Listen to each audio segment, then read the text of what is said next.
jersey. Positionally, that top 5 hasn't changed for 5 stages, but behind them there was movement, with Florian Leibowitz dropping 3 places, allowing Godus, Kielmos and Carlos Rodriguez to move above him, and that has given the white jersey of best young rider back to the Ineos Grenadier. Now, we're not expecting a GC battle today, though. What we expect from this Vuelta is often wildly different to what it ends up giving us. Today was meant to be the last chance for the sprinters, our last chance to see Wout van Aert go head-to-head with Caden Groves. La Vuelta had other ideas, though, and Danny Rowe and Adam Blythe are here once again to see just what it will throw at us today.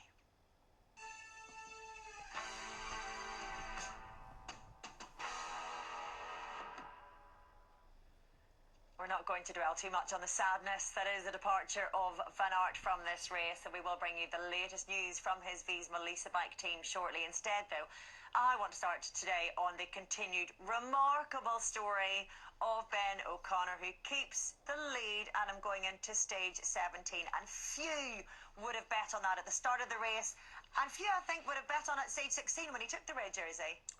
Ben probably wouldn't have. No. I don't think Ben in this situation now quite will believe where he's sitting in GC still. I think if you said, you know, you can get the red jersey, how long do you think you could hold on to it for with this amount of time gap? I'm pretty sure he said yesterday or even the day before the rest day it had probably slipped out of his hands, but he is still in it. It is only 5 seconds, but with what's ahead of him today, I can imagine him holding on for it for a couple of days, just depending on how he is. But that last day, the last couple of days really before that time trial is when it's really going to get hard. And if it's going to be like it was the past few days in the mountains, I think we'll probably see it slipping out of his hands. But boy, that man's been a fighter. Yeah. You know, he's massive fight all the way to keep that jersey. And every interview we've seen of him, you know, he's chuffed to bits, and his concentration is just getting through the day. Am I in red? Am I not at the end of it? And yeah, he's still in red for another day. Yeah, his interviews have been really consistent, Danny, but I'm intrigued as to his mindset, because when he crossed the line yesterday, he's shaking his head, and I was wondering what that was about, and it feels like it was a bit of, that was really blooming hard. And I do wonder whether there's an element of him that, regardless of what he's saying, that he expects to lose the red jersey and he's just happy to hold on to it for another day, there must be a part of him that is thinking, oh, but please, if things were to fall in my favour, could I possibly keep this all the way to Madrid? To a certain extent, yes, but I think you've got to be realistic here and look at the time that he has actually lost on these really tough finishes that we've had. And yesterday, the team were given a fine of 1,000 Swiss francs as well, because the poor guy was told to descend after the finish and then had to go back up for the podium. He knew he'd kept the red jersey, but was told that the podium was actually at the bottom of the climb, so a bit of miscommunication there. So it got really cold, and it's just about accelerating that recovery versus his rivals, so that wouldn't have been great for him after yesterday's stage. Part of him, I'm sure, might still believe slightly, but from everything that we hear, I think he is still expecting to lose it, but has enjoyed every single day that he's been in the red jersey. You say yesterday wasn't ideal. It would have been a right pain in the peach, wouldn't it? You have the whole post-stage protocol. You've just completed stage 16 in that horrendous conditions as well, and you're told that the podium is at the bottom of the climb, 15 kilometres to the bottom of that climb. You get there, and then you're told, no, get back up to the top again. We don't have to imagine how he felt after all of that, because we did eventually manage to catch up with him. Laura was waiting patiently at the top of that mountain. Let's hear what he had to say. It's almost 7 o'clock and we've been waiting for you here at the finish line. What happened exactly? Well, I was told I was told to descend down to the bottom, and yeah, I descended all the way down the middle, and then was told that actually got to come back up. So that was a bit frustrating, to be honest. But at the same time, big news, because you are still in the red jersey with 5 seconds over Primož Roglič. Yeah, I guess so. Although I could definitely do with a hot shower, to be honest. I'm absolutely freezing. But I have the red jersey for tomorrow, so I'll try and soak it up and enjoy it as much as I can, because I'm not sure it'll last that long. It is absolutely bonkers that these confusions can ever happen. There was some suggestion at the finish as well that Primož thought that he was in the red jersey and he hung around for the protocol, only to be told that he wasn't. We don't know that for certain. What I'm really intrigued by, though, is that was obviously a right headache for Ben O'Connor yesterday. And yet his demeanour in these interviews is so impressive. It's easy to fake a smile with your mouth, but it's very difficult to fake it with your eyes. He's smiling with his eyes all the same. Yeah, well, he's in red again, isn't he? Yeah. I think by the sounds of it, it sounds like he said go down to the bottom, not knowing that he was in red, and then we hear the story about Primus. I'm just wondering, how hard is it for the organisation to go, you're in red, you need to wait around for the podium. And here's where the podium is. Exactly, yeah. And as he said, he went all the way down to the bottom where the bus was, not where the podium was. So I think it's that sort of confusion where you're like, this shouldn't have happened. And like as you said, he got fined for it. You know? It must have been the team, though. Surely it must have been the team for him to get that fine. It must have been the team, someone from his team, to tell him to descend, not from the organisers. Well, otherwise they wouldn't have got the fine. Oh, it's not up to the team to let the riders know where they are on GC. It's up to the organisation to let the team know for sure. And usually they're guided, aren't they? They're chaperoned from the finish right to the podium because they go through doping control, then they're taken to the podium. So how he managed to wander off anyway without anybody keeping tabs on him is quite remarkable as well. I say remarkable, shambolic, really. Houdini, really. They just disappearing, thank you, comment. Ta-da! But it is shambolic, really. I mean, after that, and where he finished yesterday, just saying, I just really want a hot shower. Yeah. I mean, if there was a hard day tomorrow, I know it sounds daft, but them conditions, you run the risk of getting sick, you run the risk of getting poorly, so hopefully he's all right today. I'm sure that's not the case, but you can imagine a few teams kicking off if it was the organisation's fault, and then they're getting a fine on top of that as well. Oi, oi, oi, the drama continues. Ailif Wells always delivers, always gives us plenty to talk about. Ben O'Connor has been talking this morning, so let's check in on how he's feeling today. Ben, at what time did you have the shower yesterday at the end? The shower was a bit late, but I actually arrived at the same time as the boys, so in the end, it wasn't the worst. Today, a very different scenario. Is it something you are looking forward, just to have someone else having the responsibility in the day?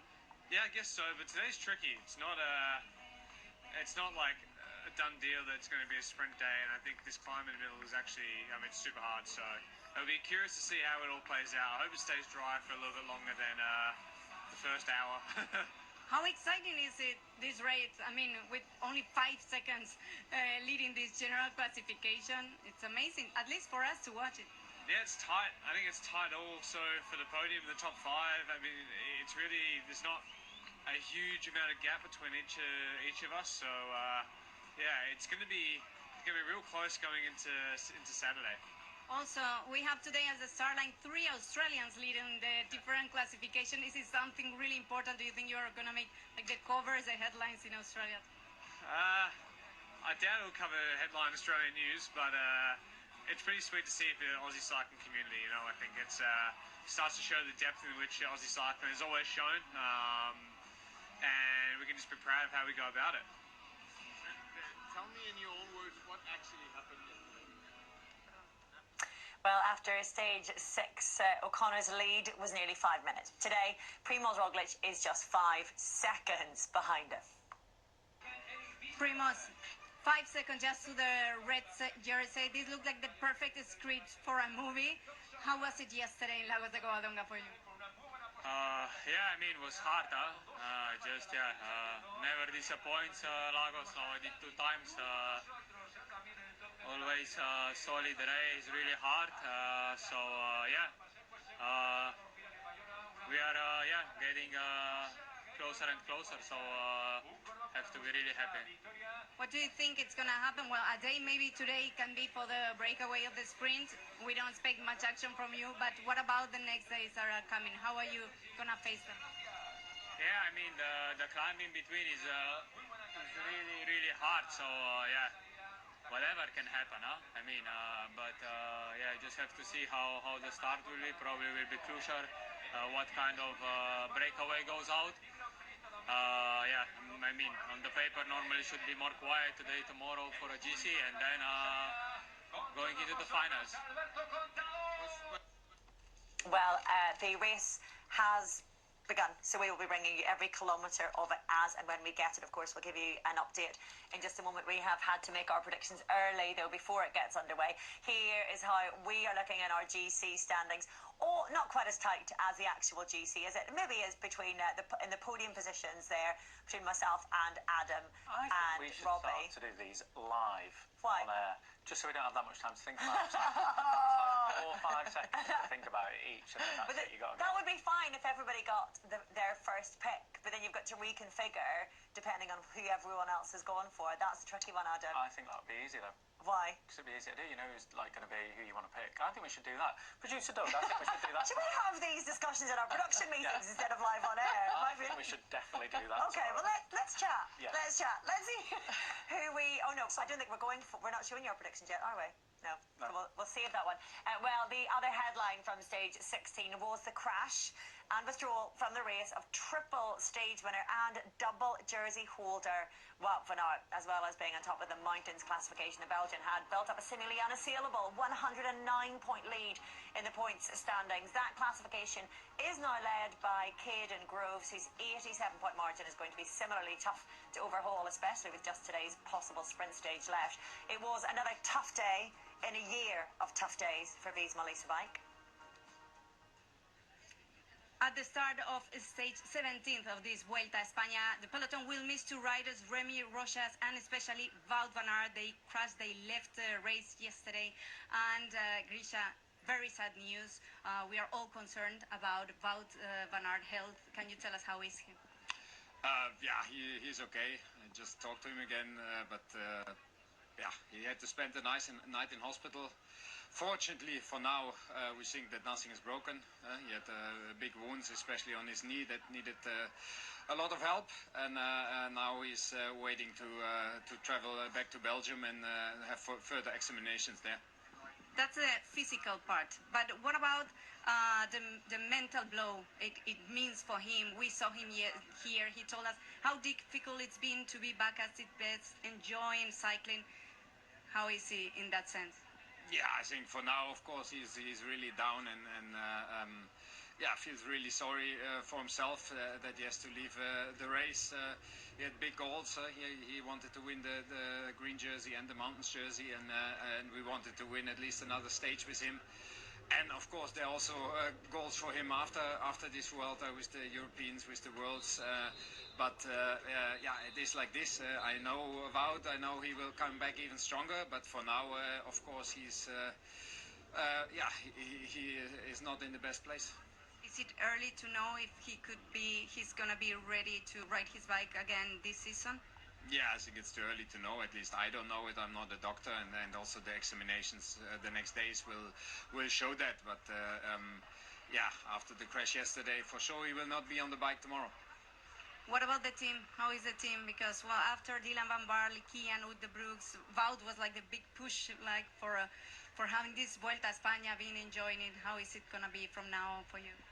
Yeah, I mean, of course, Wout is our big leader. And we really enjoyed working for him here and racing with him here. The guys that are left, they still have something to win. Sepp is in really good form. We want to move him up in GC. Maybe he can go for the stage victory in the mountains.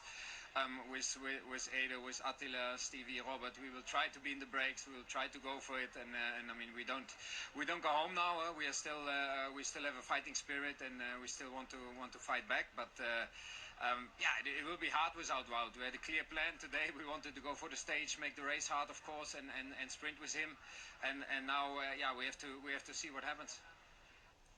I don't know, is this a more brutal sport than others? I feel like it's so fragile in terms of how solid any narrative is. When we look at this time last year, and they were the dominant team, and neutral fans started pulling their hair out, saying, oh, Visma or Jumbo Visma as they were then, you know, they're dominating and it's boring and this is going to go on for however long.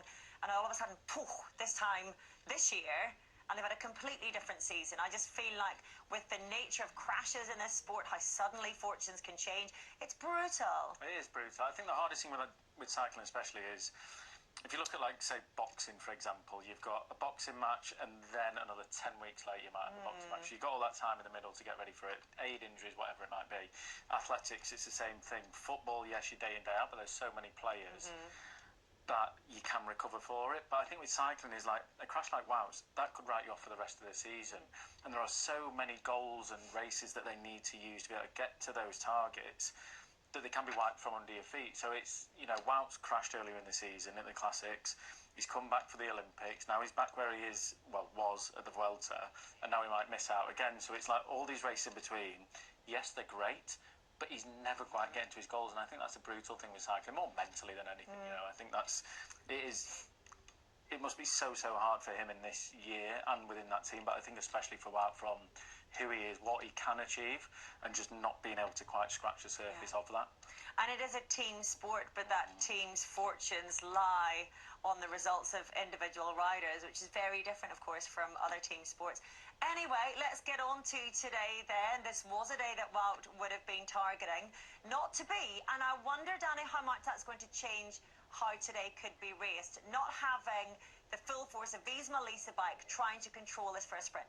It's going to put a lot of pressure on Alpecin, isn't it? If we look at the key contenders, Caden Groves has to be the favourite going into today's stage, but they're going to have their work cut out. And if I was any of the other teams, I think I would sit back, let them do all the work, try and diminish the strength in their lead out, because that's what we've seen as, you know, their key role here and what has been so standout for Caden Groves. It's a really tough stage. We've got these two category climbs that come one after each other, and there's going to be another big fight for the break. All those teams that are still without a stage win here, the Vuelta, are going to be looking to get into that break, and if it's up to Alpecin as the only team to control, I think it's going to be really tough for them. I was going to say, you can't sit back though, surely. As another team? Yeah. And let them control. I think it depends what team you are. You know, if you look at Team DSM, Pavel Bittner, for example, he's won a stage here, and for Israel with Corbin Strong, you'd say they're the two big favourites with Caden Groves for the sprint. Yeah. If they, you know, sit back and if the gap isn't too big and try and, you know, like I said, diminish that lead out, that will give them a better chance of beating Caden Groves, because I think he is by far the favourite. Yeah, I'd say so, yeah, 100%. What does Alpecin have to do today, though? What's their priority? Because if they were working alongside Visma Lease bike and potentially DSM for a sprint finish, you can maybe leave your firepower for the lead out where it's so effective. Will they have to burn some matches earlier, though, to try to control this race, to bring it back for that, and maybe sacrifice the strength and depth of the lead out? There's two things today. This is one of the easiest days into this last week now, so there'll be a lot of riders that are thinking, I'm happy for a rest day, the GC teams in particular as well, where they're just like, we'll just cruise through today, do what we need to do. But then there's the other 60% of that peloton which are after a stage win still, and each rider, maybe 4 or 5 riders from each team will want to do that. So I think those riders are going to make it super difficult for the likes of Alpecin, for the likes of DSM. And I don't think that DSM necessarily will gamble on it being a sprint too much. I think after the climbs, they'll say, we'll work if we need to. But I think they'll try and put riders in breakaways and look to try and get a rider in a break, because I think that break is going to take a long time to come. And I think they'll get into the hills and into the 2 hills that they are before the break has gone today. So I think for Alpecin, it is going to be so hard to control. And if, like you said, I think if I was another team that was a sprint team, I'd force the pressure on them. But I would also try and just force that breakaway for as long as possible today. Just really try and get as many Alpecin riders, including Caden, on the back foot. I think Alpecin themselves, I think, will try and get a rider in the break. They've done that before as well, and that will take the pressure off them somewhat, especially if DSM have missed it, if Israel have missed it with Corbin Strong as well. If they go into the break, that's it, stage over. Yeah. I can't. If they go into the break, I don't think any other team will ride. Yeah. And they won't ride to chase a man down. I think if they do that, they're just writing themselves off for the stage, I reckon. Right, well, we will give you a race update in just a moment, but first let's hear what Caden Groves had to say about the stage a little bit earlier. Caden, back in green, maybe not in the way you would like to do it, but today the reality is that you have a big chance, and everyone is thinking that the team is going to control the race. Do you think it's going to be like that? Yeah, for sure. We go into today with the intention to have a bunch sprint, so the beginning will be really important to control the breakaway, but I also think there'll be a really big fight like we've seen for already 1 week now. The start of the stage has been really tough, so yeah, we need to see how the breakaway is. How are the strengths of the team? Because this is one of the hardest Grand Tour in years, and it's been a lot of mountains this last day. How are you all, especially you, of course? Yeah, I think we're actually going really well. We're still here with 8 guys and everyone's healthy, so yeah, it's been quite good. It also means we can ride the gruppetto a lot of the days to arrive as fresh as possible. So yeah, with the side set on days like today, so I need a strong team today, but they also need me to be on my best. Who do you think it can put you in difficulty in a day like today? Which names do you expect there in the front? Yeah, I think Stefan Kung, Victor Campenaerts. Yeah, they're not. We're not going to let them go, of course. Casper Asgreen, yeah, we can't let big, strong guys like this go because once we finish the climbs, we only have 60 kilometres or so to control and bring it back. So it needs to be a small break. Thank you. Good luck. Well, none of those riders have yet made it into the early break. We have 4 riders up the road with about a 1 minute and 20-second advantage. We have Jonas Grigard, we have Thibaut Guernalec, we have Thomas Champion and Xavier Sassa.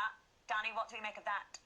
Absolutely no threat on GC, but it's going to be really hard for them with, only 4 riders up ahead, and the intent, which is clear to see from Caden Groves and the team, they're going to put absolutely everything into this stage to try and get him another stage victory. So I think that shouts out sprint for today's stage. Do you think that break's going to stay away, Adam? Do you think? No. I think, like I said right at the start, 2 situations, one of them being everyone going for it, other one being everyone on the hands and knees and desperate for an easy day. That looks like it's desperate for an easy day. Yeah. Okay, well, let's see who we have gone for in our predictions today then. I got first choice, so I went for Caden Groves, but I was umming and ahhing a little bit, wasn't I? I feel like Caden Groves you've got to go for if you go for his pick. All that you're doing. I know, 2 in there. I'll give you my other pick. You can talk as well. You were doing the same thing with Kung, don't you? Start fighting back. Shall we let them know first of all who we've gone for? So Danny has gone for Pavel Bittner, stage winner already, of course. Adam has gone for Corbin Strong. Strong choice. And Robbie has gone for Maris. I did think, though, that maybe it could be a day for Eduardo Affini if these Melissa bike are going to try to fight back after yesterday's disappointment. He could be a strong rider to get up the road. It'd be very difficult to catch if it's not going to go back for a sprint finish. And you thought in a similar scenario, I guess, Stefan Kung. Yeah, I mean, it's raining, it's messy. I think he'll go for a last-ditch attack in the final. So, yeah, covering all bases. Adam, what's wrong? What's wrong, my love? Talk to me. I think this is going to happen. This is going to happen. I'm not going to put my money where my mouth is. No, that's the whole point of predictions, that you think this is going to happen, then you predict. What are you two doing? Covering all bases. I'm telling you what I'm doing. I'm letting the viewers into alternative scenarios because we're trying to spell out exactly how today could go. If our picks don't make it, that's what we're doing. Breakaway, late attack, bunch sprint. There we go. There you go. Right, well, as you can see, what we are expecting is rain at the finish today. How will that... Oh, that looks miserable, doesn't it? Absolutely filthy. How will that shake things up then? How will that shape the finish? We'll be back in just a few moments with stage 17. Don't go anywhere.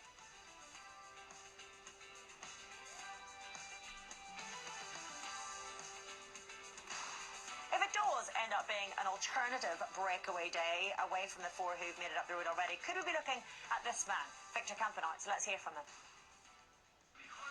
Victor, today in paper is a very interesting stage. Could be for a sprint or for a breakaway. What do you think? What are your plans? When it's up to me, it's a breakaway for sure. I think it will be an exciting race to watch because it's like you say, the sprinters have their eye on the stage, but also breakaway riders have their eye on the stage. I think there will only be 2 teams very committed to the sprint, and all the other teams will want to have guys in for the breakaway. It will be difficult to break the peloton, but it also helps that there's a bit of rain, also creates more chaos. Let's see what we can do. You mentioned 2 teams that are gonna control. Which ones do you think are gonna be? For sure Alpecin, and I also think DSM with Bittner, they are committed. And how does this stage adjust to your quality? It will not be easy to survive the first categorized climb because that's a very, very steep one. For me, it is almost necessary to be in a breakaway in advance of those climbs because otherwise I think Soler with the wings he has from yesterday, again he will smash crazy numbers on those climbs. But surviving the 2 climbs in the middle of the stage in the breakaway with a hard pace to try and break the sprinter teams, and then try to ride a perfect and intelligent final on the flat roads in coming into Santander. He's just a gift to the sport, isn't he, Victor Campenaerts?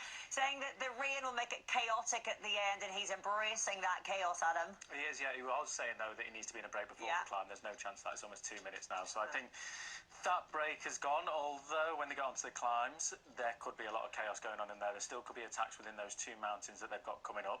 First one, as we said, very steep. So if you've got the legs, you can really make a difference.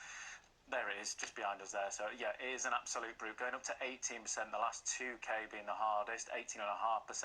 So, yeah, it is a very, very difficult climb, and you're really going to have the legs to go over the top of that. After that, they've got a longer climb.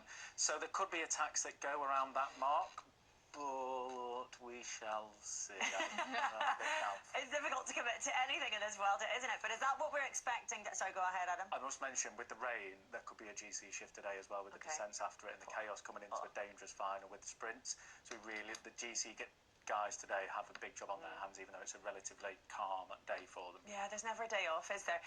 Are we expecting, if the breakaway composition is going to change in any way, that it's on that first climb, Danny? Is that what we're looking forward to next? Yeah, I think so. As Adam said, that first climb is so hard. The last 2.5 kilometres, 14.5%, and that's where the damage can be done. But I think this is going to be the breakaway of the day. Looking at the composition of those riders, Lotto Destiny have got a rider in there, so for Victor Campenaerts is perfect. He can maybe look for chances in the final if it is chaotic because of the weather as well. Well, we weren't able to bring you every kilometre of this stage live, but luckily we can get to it in plenty of time for that first big climb. Will we see a shake-up in this composition? A 3-minute and 5-second lead already at this stage for these lead riders. Let's get to stage 17, shall we? With Carlton and Sean. Take it away, boys.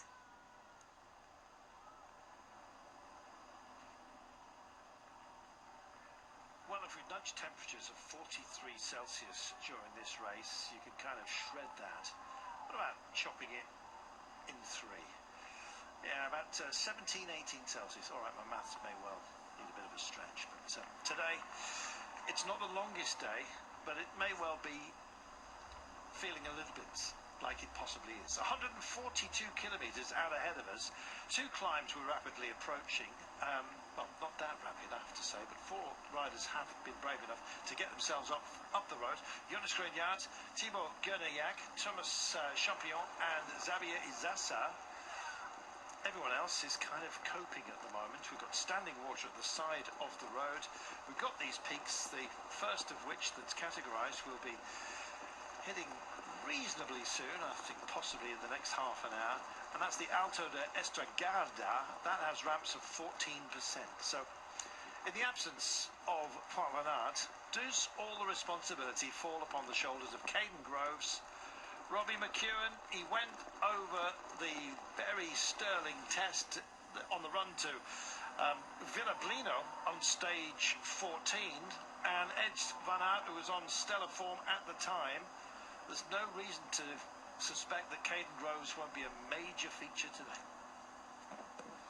He will be a major feature, Carlton, and it seems pretty obvious because it's been in the sprints a 2-horse race between Caden Groves and Wout van Aert throughout this welter, and in the absence of Wout van Aert, then yeah, all the pressure is going to be on the shoulders of the Alpecin-Deceuninck team to control everything, very much like it was on the way to Villablino a few days ago, where Visma Lease Bike did absolutely everything, and then they got ambushed by Alpecin-Deceuninck at the end, and resulting in a Caden Groves win. So all eyes will be on them to control what's going on today.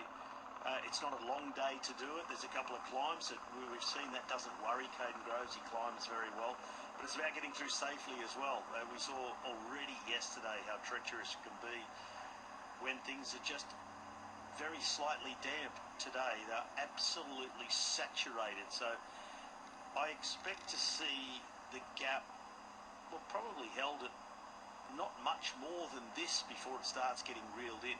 Still 112 kilometres to go, plenty of time to do it, but they won't want to give themselves a long and a high-speed chase in these conditions, because it can be very, very tricky and you can bring yourself undone.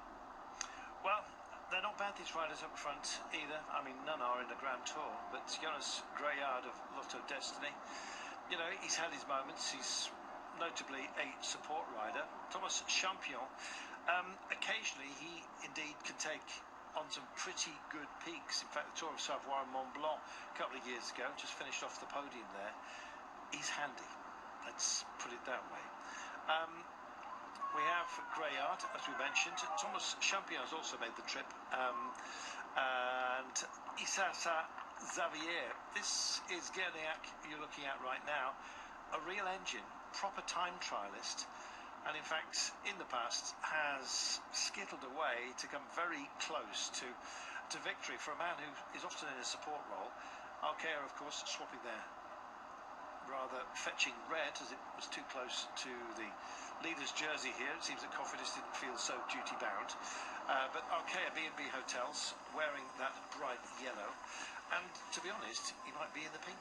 Timos Goliak in this kind of company. I think he's actually got himself a good ride today. Let's put it that way. What a ride, Sean Kelly, by Ben O'Connor yesterday, holding on to the leader's jersey for another day, and it may well be that this is not at all going to feature any gaps in the GC. He may well hold it for a couple of days yet. Well, today there's going to be no difference in the GC unless we see some problems in the final with its weather conditions, and let's hope that's not going to be the case.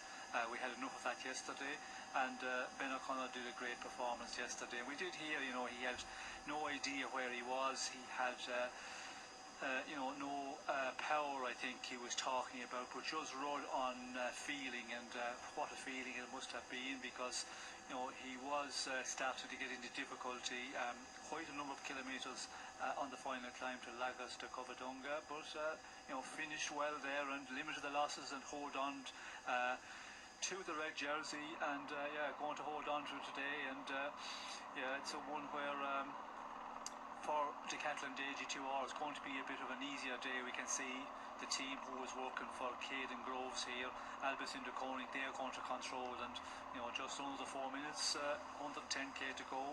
They left to go out, you know, to that nice advantage just to get over these two climbs we're coming to. We're about 15 or so from the first climb of the day, in case some teams want to try and ride across or maybe send riders across on the climb. So, you know, just to get out of that situation, allow the advantage a bit more. But now, you know, they're starting to ride, get over the climbs, and then of course we have what, that 60 kilometres approximately when we get off this descent of the second climb of the day. It's interesting, Robbie. There's clearly a rejigging, really. A reassembling of the ambitions of many of the faster men who are here. Caden Groves, they'll be fearing, obviously, but one of those that they would try and beat has gone.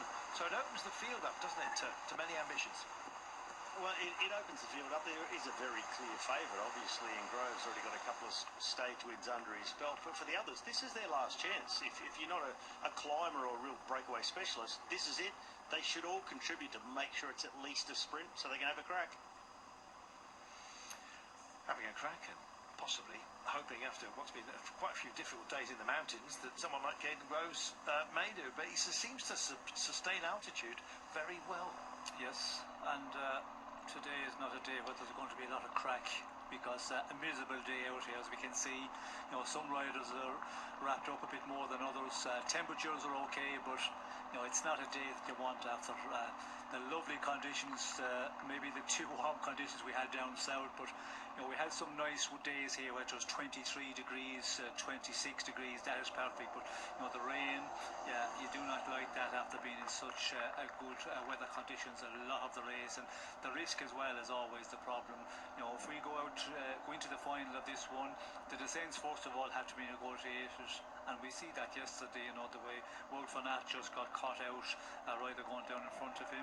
For the final today, let's hope it dries up a bit, because this would not be a nice run in at all. And there'll be so many riders, you know, concerned about this run in, especially the GC men. When you're getting to the end of the third week of racing, you have done a lot of work to be in the position that you are in, and you do not want to lose anything in this final. But yeah, it's not a nice day at all, and but you have to get on with it. That is bike racing, as we said yesterday. There are risks there in bike racing, and this is another day where there's going to be risk involved. Robbie, they're taking on the duty of Cindy Koenig of the chase, but it's a lengthening rope at the moment. The break's got out to 4 minutes and 6, but the chase has started. And what I was just talking about, other teams should get themselves involved to give themselves a chance. It's exactly what DSM Firmenich Postinel are doing. They've joined Albus and de Koenig at the front of the peloton, and they're riding for Pavel Bittner, who of course has already won a stage in this Vuelta as well, in Sevilla, in the first week of the race.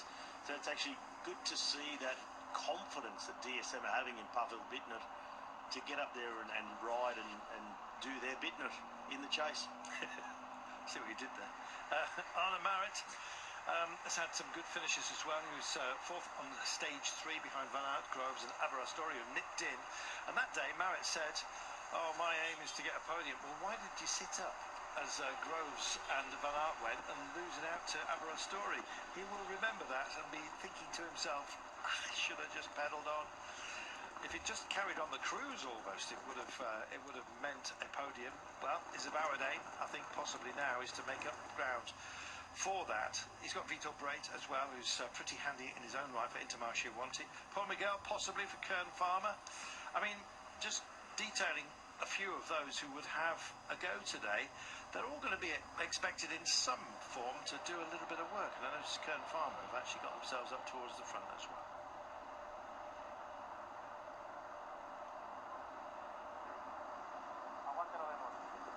Four have been given the pass today, I think, possibly by their own teams. The chances of them making it home are pretty slim because there's so many teams, Robin McEwen, that want this to be a sprint today, and with that desire comes a very short leash. Yeah, the leash should be kept short on a day like this. We mentioned these treacherous conditions, and we've seen already some video images from the finish earlier on, and it was teeming down with rain. I really hope that the forecast I've seen says it's going to stop raining later in the day. But with this amount of rain and the cool conditions, the chances are pretty low that things are really going to dry up. So even if it stops raining, it's likely the roads will be really quite wet for the rest of the day. I think I can also pick up that even the moto cameraman is wearing his rain jacket today, flapping in the breeze there. It's a tough one out, but at least the temperatures aren't overly cold. There's a few riders with rain jackets and vests on, but as you can see up here in the break, short sleeves and shorts, so it's not as pleasant as it was a few days ago. And I wonder for a lot of the riders what they really prefer, riding in conditions like this, cooler and a bit wet, or going back to those 43-degree days that we had in the first week of the race, because there were plenty complaining about that. And I guess that's what you just have to throw your mind back to as a rider. When you have a day like this, give yourself some morale. Say, well, okay, at least it's not baking hot. Because if you can start a stage like this with a bit of morale, not let it get to you, you've already got half the field beat. Yeah, true enough. Sean, count your blessings on days like this. At least if it's cold, you can put clothes on to warm up, but there's nowhere to go if you're baking hot. No, you have to just suffer in the real warm conditions and try and keep cool, of course. And all that's we've seen, the ice stockings and the cold, cooler water just keep on pouring it and keep the core temperature down. Today it ain't going to be a problem, and we see a lot of guys there with the rain jackets. It seems to be all the Aussies have rain jackets. They must be softies there. Oh, fight. But there is a big we call it mishmash. big sensible. Yeah, well, those down Tassie way, they often get plenty of rain, I must admit. But anyway, Yeah, the Tassie riders wouldn't have jackets on. But they never go out in the rain. Kern Farmer helping out here, that's nice to see. So Paul Miguel backed up by Antonio Zotto for the men in green. The man in green, of course, is Caden Groves. I've got to pay tribute to him, Robbie, because yesterday he did not want to take that jersey in that fashion, and he had his duties to go to the podium. He was uncomfortable about it and was very fulsome in his tribute to Wout van Aert, and said that having someone like Van Aert in the race spurred him on and brought him to a higher level himself. I thought that was really gentlemanly of him. It was a really classy interview that he gave, and very genuine. It wasn't put on for the cameras. Of course. He was very genuine about what he said, and he is such a gentleman. Sometimes you see the muscles flexing, the elbows out, and sometimes shoulder to shoulder, but when it comes down to it, Caden Groves is a really nice bloke. He just really is, and you could see the disappointment that he felt for Wout van Aert, because as a rider, you know that something like that is just around the corner for yourself. It's not a matter of if, but when something's going to go wrong for you. You're going to have an injury, and so you don't wish that on anybody. You sympathise with anybody that happens to. And I think Caden worded it really well when he said, "My victories here are greatly amplified by the presence of Wout van Aert, and that is so true. Yeah, the great victories depend on who comes second. Indeed. Yeah, who's around you. And it emphasises, Sean, your own greatness as a sprinter if you're beating the best. Well, it definitely makes it more the better if you beat a lot of sprinters or you beat a sprinter, and of course you have to beat Wout van Aert and Caden Groves. He recognises that, and yeah, that is the norm. And yeah, it's a one that you don't like to see any of your main challengers. You do not want to see him going out of the race in this way. I'm sure the organisation was waiting for Caden Groves when he got to the top of the mountain, make sure he didn't get away like Ben O'Connor did, and went back down to the bottom, 13 kilometres down, and had to come back up again in the team car. Looked pretty cold. I don't know who was, came up with that idea, because, as we know, Robbie, normally the finish, you go to the podium, unless in the communique from the commissars they say, yeah, we're going to do the presentation podium downstairs at the bottom of the climb, meaning, but yeah, he seemed to have got it wrong. Was it the team? I don't know exactly. Maybe you can fill us more on that. Well, there was a real lack of communication from everybody, really. I mean, the team should know it, yes.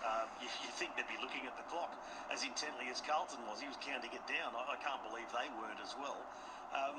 But also, normally when you're leading a classification of a race, there are chaperones from the organisation who come and corral you, lead you in the right direction. You've got flash interviews.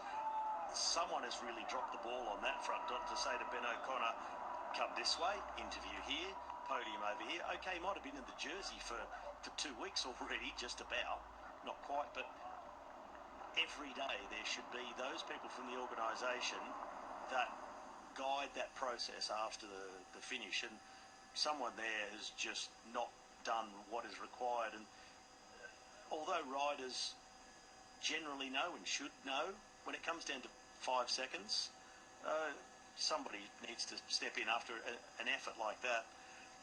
As we Carlton, it's a bit of a rainy day, but a good grass growing day at your summer residence. I'm just trying to find it at the moment. I'm scrolling through. Well, I know Magdalena is the name you go by when you're not working. Looks like a golf course as well, Robbie. I thought you'd be all over this one. Well, there's enough water for me to lose all of my golf balls in, so yeah. I shall find it in a few moments' time. There's so many beautiful villas in this part of the world. I'm actually scrolling through some of them to try and recognise one of them. I'll get there, Sean. Yes, well, we'll leave you work on that, Calvin. But, Robbie, there was a little bit of different information coming from Ben O'Connor. He thought the presentation was going to be down at the bottom of the climb, which was, the plus 13 kilometres, where the team buses were parked. There's conflicting information coming. I think he did say, if I'm not wrong, that he was aware that he was race leader, but he went away from the finish because he thought it was down at the bottom of the climb. And as you say, at the organisation, you would expect it to have somebody there, but again, when things are changed, and normally the podium is always around the finish. Sometimes if it's very tight at the top of a mountain where they haven't got much space, it might be changed, but normally you get that in the commissaires communique, which you get every evening after the stage. That was nothing in it. I checked it this morning, but as a rider, you normally have the understanding that after the finish you go to the podium. That's where it's always going to be. So it's it's an interesting one. That was the team that got it wrong, or just was it a misinformation between the team, organisation, so and so. Yeah, I think it's all of the above, Sean, to be honest. Like I said, the team should know. And something like a communique saying presentation 15k down the hill would be glaringly obvious, and if it's not that, then I don't know why anybody would think that is. I don't think you really blame Ben O'Connor in a state of exhaustion, even mild panic, trying to defend the jersey, and then I think it was really up to other people to get it right on his behalf, and I think the organisation needs to take a big share in that. And you know what, if I was Ben O'Connor and whoever got it wrong, and he might say, and my mistake too, but it is what it is.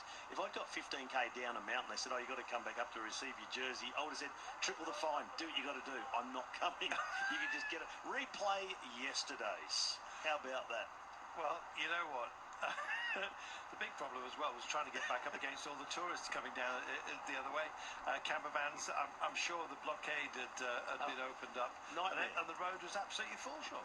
Well, it would be a nightmare trying to get back up, of course. You know, all the team vehicles coming down, the spectators, as we see, all on bikes, and yeah, it would have been a nightmare getting back up, and yeah, not a nice one at all. But I think the concern there was it wasn't about the fine on Swiss francs, which it is on the race.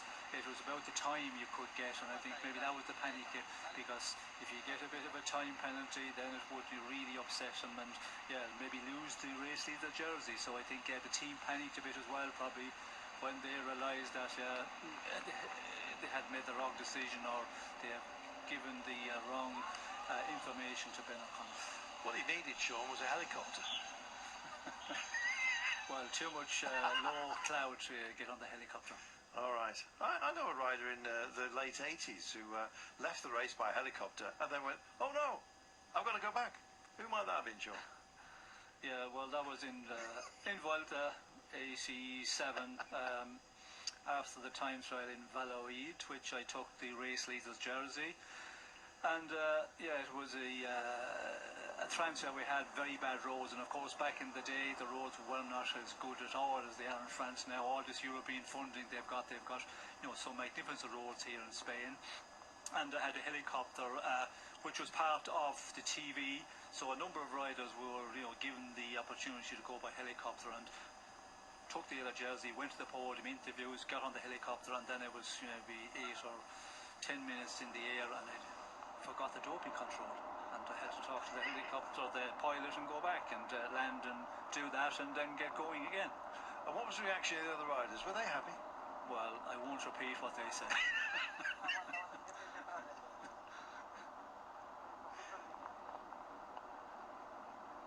Brilliant story. Those of your digital who are desperate to know about the Palacio de Magdalena. Oh, I've also looked it up, Carlton. Let's go. I love this. Go ahead.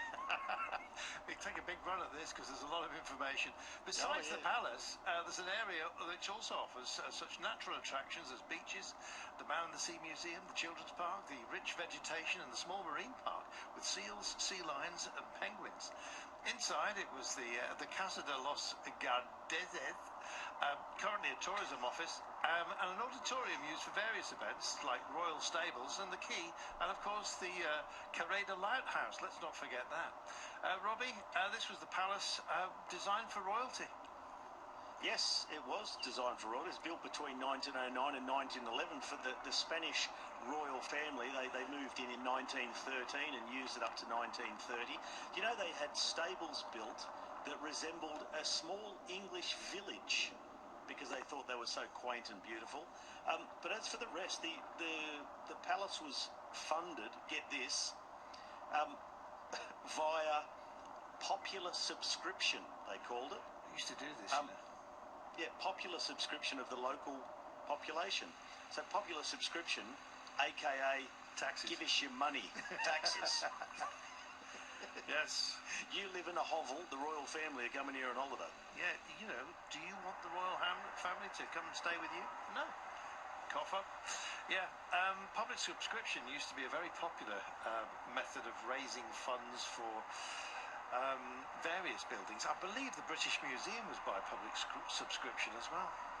I don't know. What about the Penny Bridge in Dublin, Sean? It's more than a penny. Yes, well, taxes. Exactly. You used to have to pay a penny to go over it. I don't know who's the first to say absolutely not. Yes, well, taxes to build it, and then, you know, there was the price to walk over it.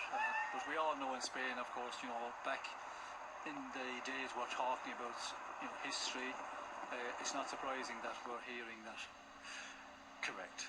Of course, there became a republic, as it was known, with Franco, and a civil war, indeed, and, you know, an awful lot of conflict. The royal family did return with Juan Carlos, as you well know, and it is his son who's taken over ever since that business with the elephant. Go and look it up. lost a lot of popularity. Anyway, I'm serious. 98.5 kilometres from home, and we have a stalemate, as you can possibly tell. I thought the stables are the horses, not for the elephants. So did I, but yeah, it was a trophy hunting expedition by King Juan Carlos himself. It's one of the saddest pictures on the planet if you go and look it up. Anyway, there you go. As you see, my Republican credentials just creeping out here. 4 minutes and 3 with Greyard, Guerniac, Champion and Izasa doing a job out front for us at the moment. It's a holding pattern. It's almost bang on 4 minutes and has been for quite some time. We'll be banging on the drum of the climbs fairly soon. These are lumplets that aren't categorised, but sterling enough, and we're kind of used to that.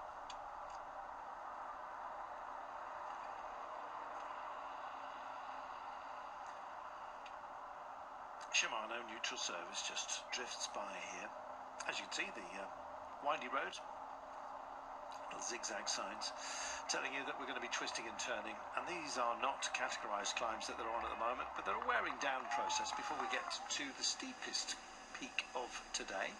It's the Alto de la Estragada, and it does raise up to around 14, 15, even 16% in some of the turns. The last couple of kilometres of it, nearly 3 kilometres of it, are an average gradient of 14.2%. That's not easy, and a kind of a reminder of all of the climbing that we've been doing so far in this race. Doing a lot of climbing yesterday, Max Pohl, and I felt so sorry for him at the end of yesterday because he fell foul to the whirlwind that is Soler. Soler Power, I think. He displayed it brilliantly yesterday to take the win. Zana, we expected to indeed just pull out that ace at the very last to beat Poole. That's precisely what happened. Poole, though, in third place, and another brave performance by the Brit. It was a very brave performance by Max Poole. And, well, Marc Soler, he's just fooled them all again. He sold it to them a couple of times with the looks on his face. I think I said it yesterday. It was they'd look back behind to flick the elbow, take a look at Marc Soler to see how he's getting on, and he'd show them the face that could get him a job haunting houses. He said, I'm suffering. I can't do anything. The next minute he was going up the road, and they never pulled him back anymore. But it was so Marc Soler what he did. We've said it for a couple of weeks now in this welter. Never underestimate him. Never write him off, because the moment he's dropped, you should anticipate an attack by Marc Soler. Absolutely. He will hunt you down like a bloodhound and occasionally slobber like one as well. He did a job yesterday brilliantly. Ben, at what time did you have the shower yesterday at the end? The shower was a bit late, but I actually arrived at the same time as the boys, so in the end, it wasn't the worst. Today, a very different scenario. Is it something you are looking forward, just to have someone else having the responsibility in the day? Yeah, I guess so, but today's tricky. It's not like a done deal that it's going to be a sprint day, and I think this climb in the middle is actually, it's super hard, so I'll be curious to see how it all plays out. I hope it stays dry for a little bit longer than the first hour. How exciting is it, this race? With only 5 seconds leading this general classification, it's amazing, at least for us to watch it. Yeah, it's tight. I think it's tight also for the podium, the top 5. It's really, there's not a huge amount of gap between each of us, so yeah, it's going to be real close going into Saturday. Also, we have today as the start line 3 Australians leading the different classification. Is it something really important? Do you think you are going to make the covers, the headlines in Australia?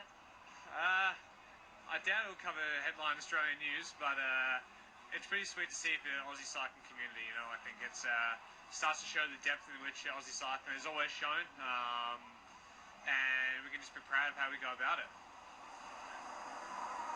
You can be proud as well, Sean.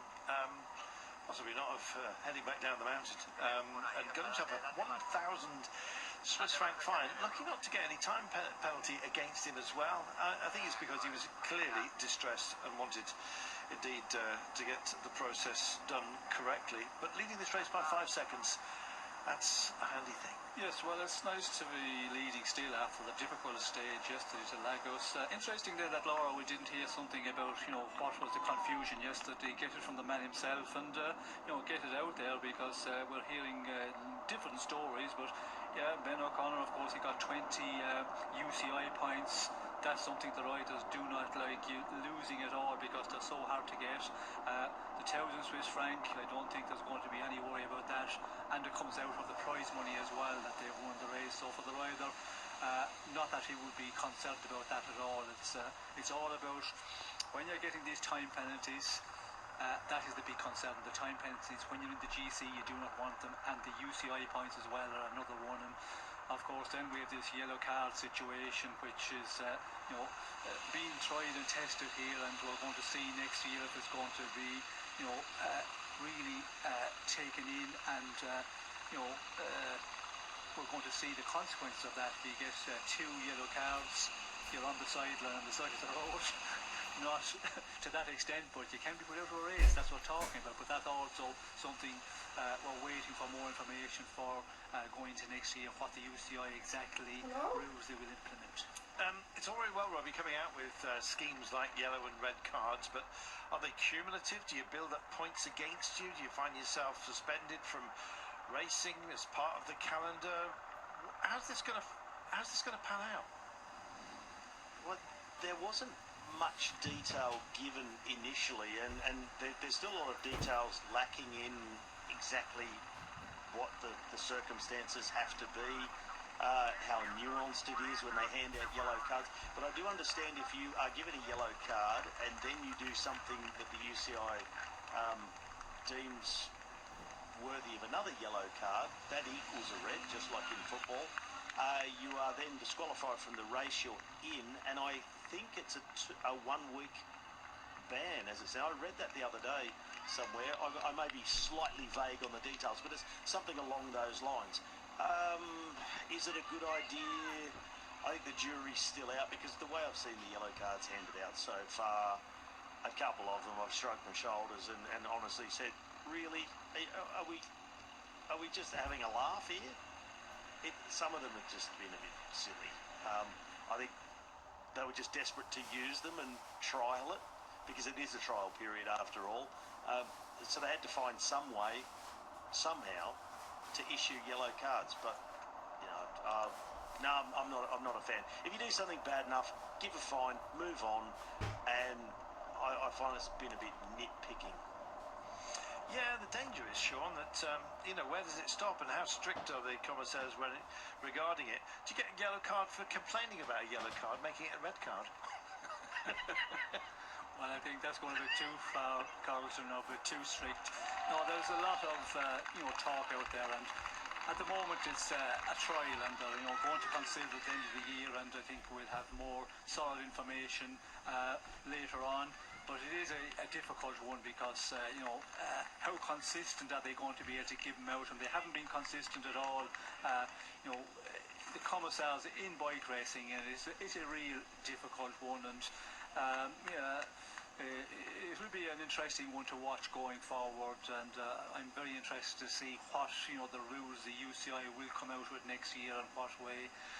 Yeah, to implement them is going to be a difficult one.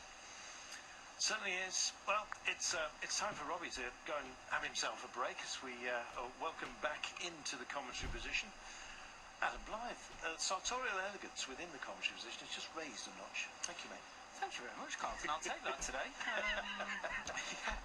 It is definitely that time. Just before I came in then, Robbie's probably going to do the same thing, as he's living on European time almost. It's that time of the day, like a little siesta. Little siesta time in the day. I can see Robbie's face. He just sort of took a deep breath then and went, how dare you? But no, I'm... Thank you, Robbie. We were just discussing this on the breakaway in terms of what could happen. Robbie is actually asleep. He's just nodded off. No, thanks to my sound effects, man. Thank you. If there's a man that can fall to sleep within 15 seconds, it's Sir Robin McEwen. He's away.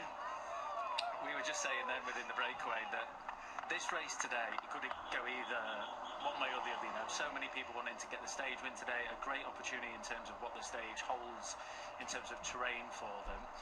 Or it could go the other way, which it has gone, where a lot of people are on their hands and knees, where everyone's knackered and they could just do with that little day in the middle, that little easier day before the days ahead of them. And that looks like we've got that, you know, 4 riders in front, that's it. Steady away for them guys, and in the peloton, a relatively steady day. That was before we knew we had rain all the way through the stage, which does add an element of stress, especially for the GC teams, with it all being so tightly compact as well. We've not really seen, since I came in from the second week, the first day, we've not seen the big stress to get into 3K to go from a lot of the teams. We've not seen all that chaos as well. So I think today will be not a wake-up call, but a day where they will be heavily reminded on the radio, stay concentrated, stay at the front. We don't want anything ridiculous to happen.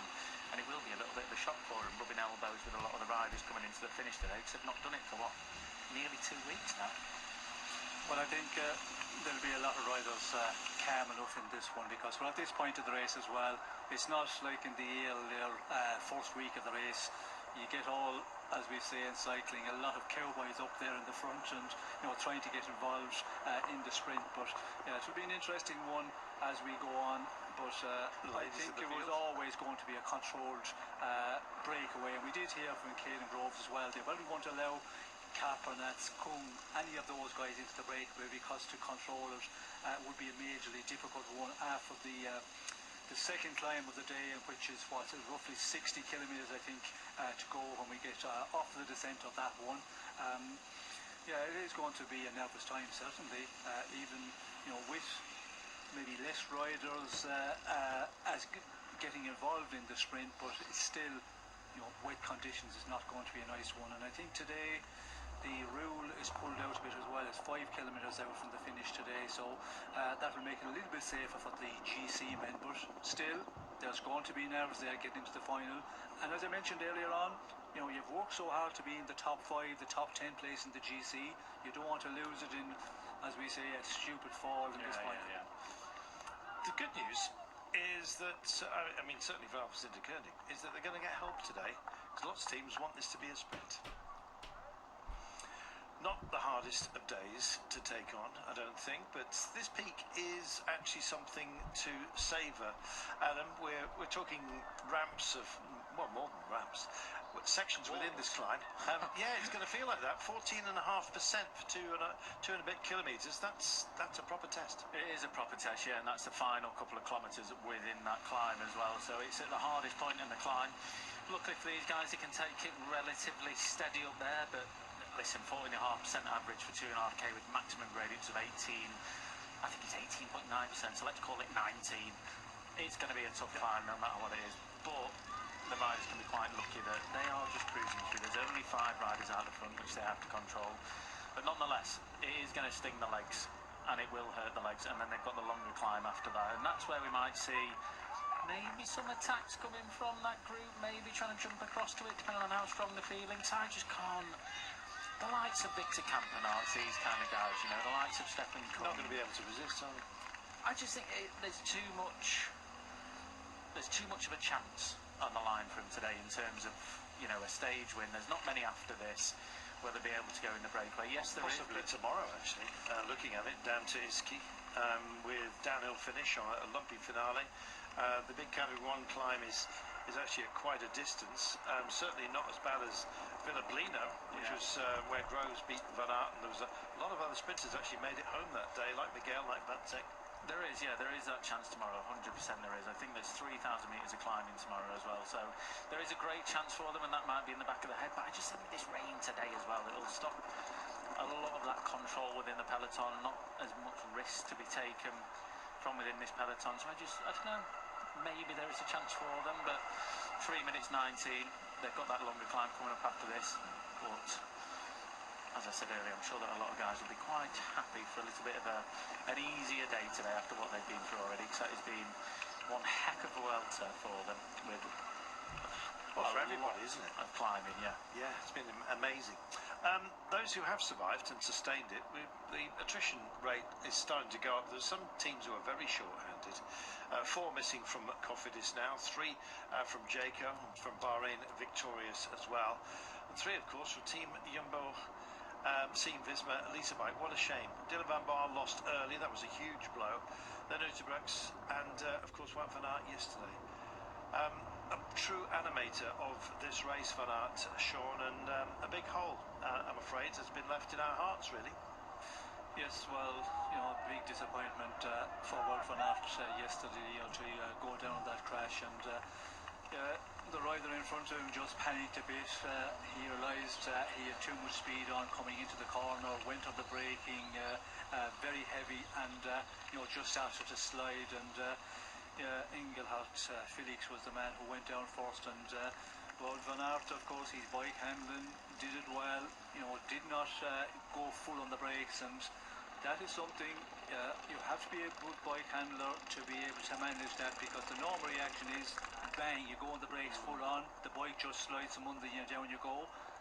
And if that happened to Wout van Aert yesterday, he would probably slide along the road and not done as much damage, just road rash, but he tried to, leave it run, go to the side, try and knock down his speed, but he went into that little bit of a gully and there were stones there, and then he went, against the bank of rocks, and that's where he did all the damage. And yeah, it looks, not dangerous when you're going down, but when you're actually on the bike there and the speed they're going, wet conditions, you get that little bit of a tighter corner than you have anticipated, and that's where you get caught out. And yeah, Wout van Aert, another big hit, unlucky, and it's going on for that team, and getting into the best shape of his career, and out of the race, and it will be interesting to see now how long he will take to recover, how many weeks will he be, maybe before he gets back again to racing. A real big disappointer.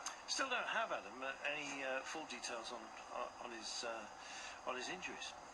No, I think we did hear an interview this morning from someone from within that team, and they just said, it's too early to tell. Yeah.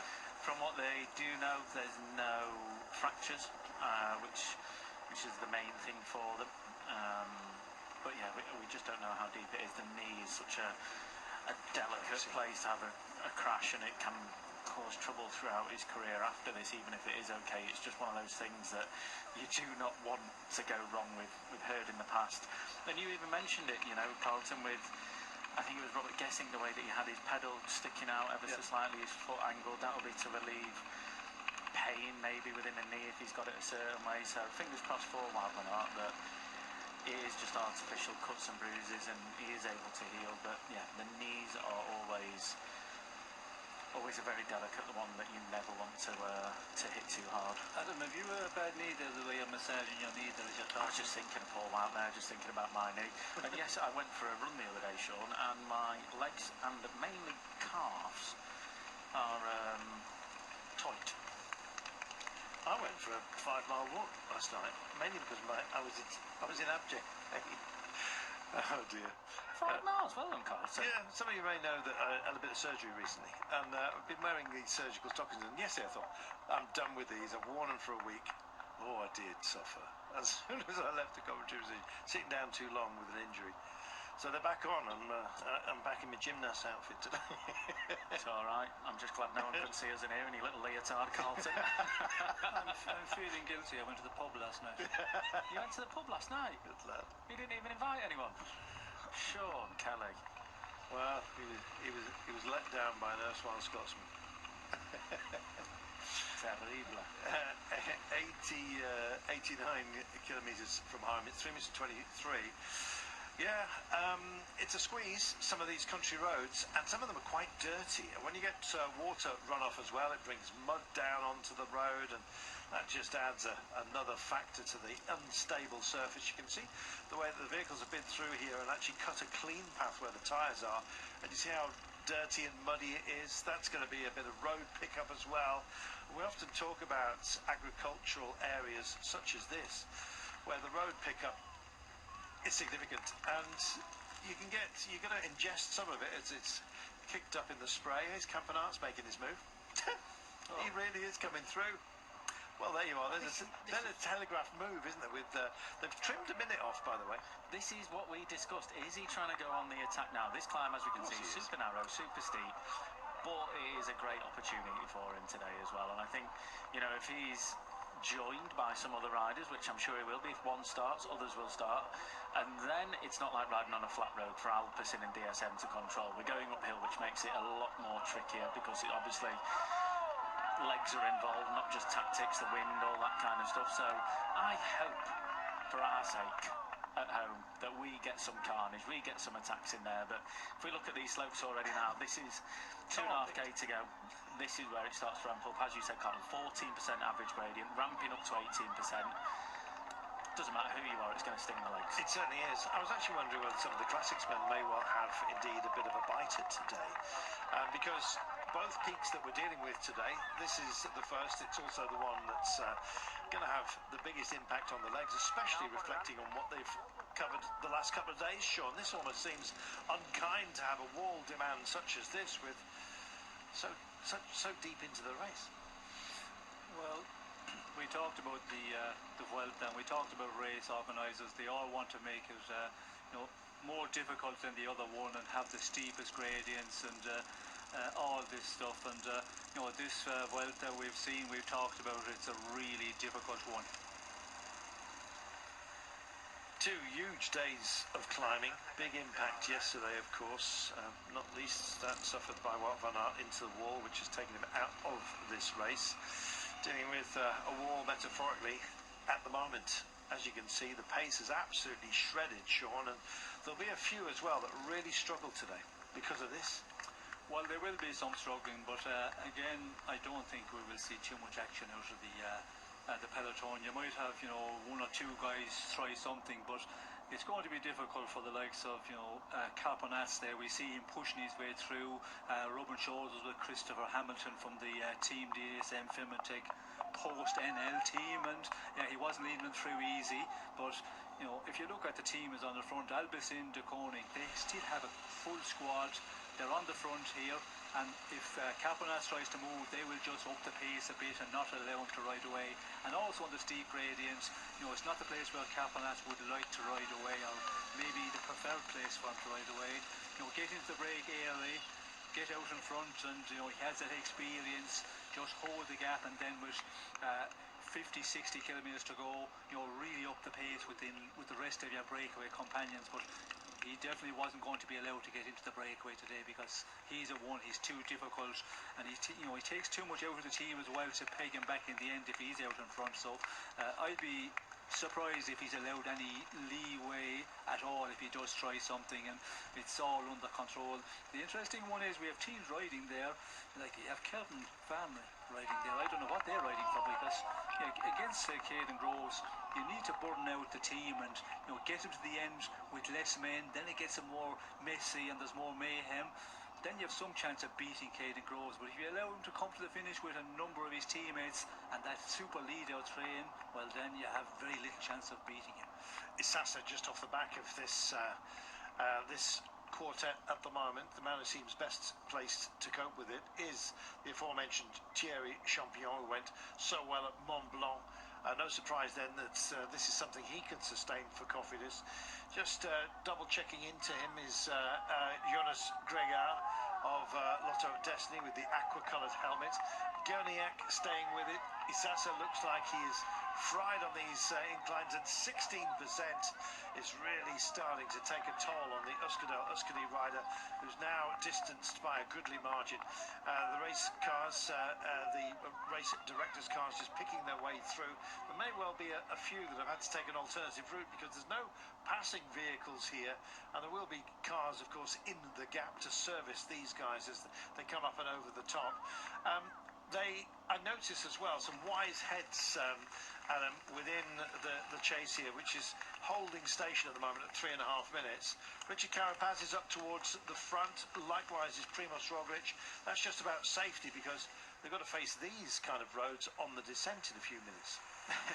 They do indeed. If you look at this, it's just a picture, isn't it, within this peloton now? It's just everyone just grinding up there, trying to make the way to the top at their own speeds. There'll probably be stops and starts, but Positioning, as you just mentioned, Carlton, will be key for this descent. Yes, we've still got 83 k's to go, and there is not a big stress at the front of the peloton. But when you get onto the downhill, you want to be near the front, you want to be in a good position, you don't want any mishaps, and generally speaking, towards the front of the peloton is always a safer place to be. But if you get riders pushing on, as we saw yesterday with the likes of Van Aert coming down, there is no real place to be. This is a replay of what it's like at the back, that stop-start nature. Just imagine an elastic band stretching, coming back together, and on gradients like this, sometimes you do have to stop. Sometimes you have to put your foot down, get going again. And there is just a member of the public giving a push. I would be shouting. In fact, I was in a race. I was in the Giro one time. We're coming up a super steep climb. And there was a load of Italians just shouting in Italian, give us a push, give us a push, give us a push. I can't remember the word for it, but I learnt it quickly. It was on repeat. Oh, do you know what? Some riders actually used to get handed up the mountain, didn't they? Oh, I mean, Carlton, if you can, take it.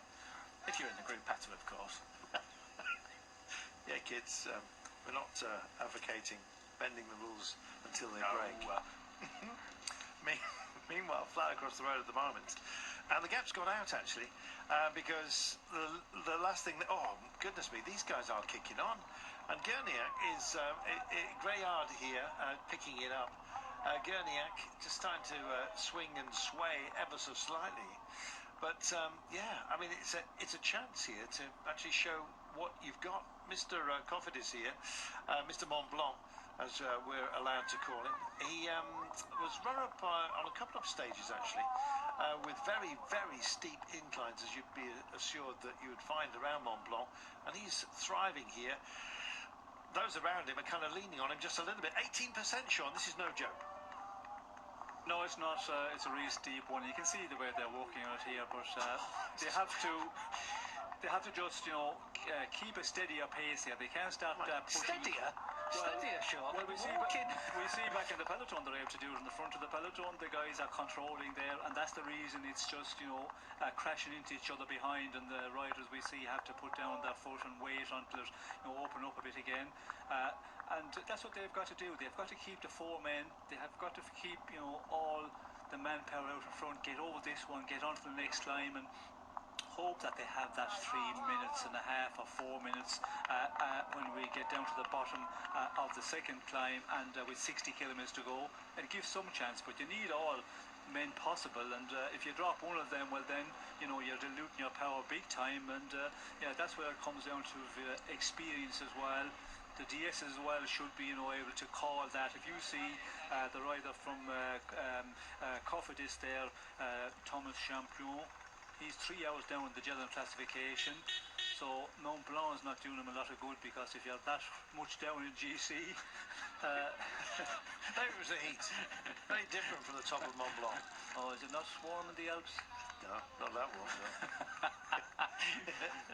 Look at these pitons that they're just sailing by here. Absolutely spectacular. It's almost a surprise view as you come down into Hathersage. Anyway, 18%. It's a lot taller than that. They've taken some altitude gain here already. Look at that view. Just the organisers. I bet so many of these riders are cursing them right now. Why are we doing this? Why are we going up this climb in the middle of the race? It's a sprint day. Why do we need this here? It is going to hurt the legs. Yes, the riding steady, as Sean said up there in the peloton, riding a lot steadier than what the breakaway is.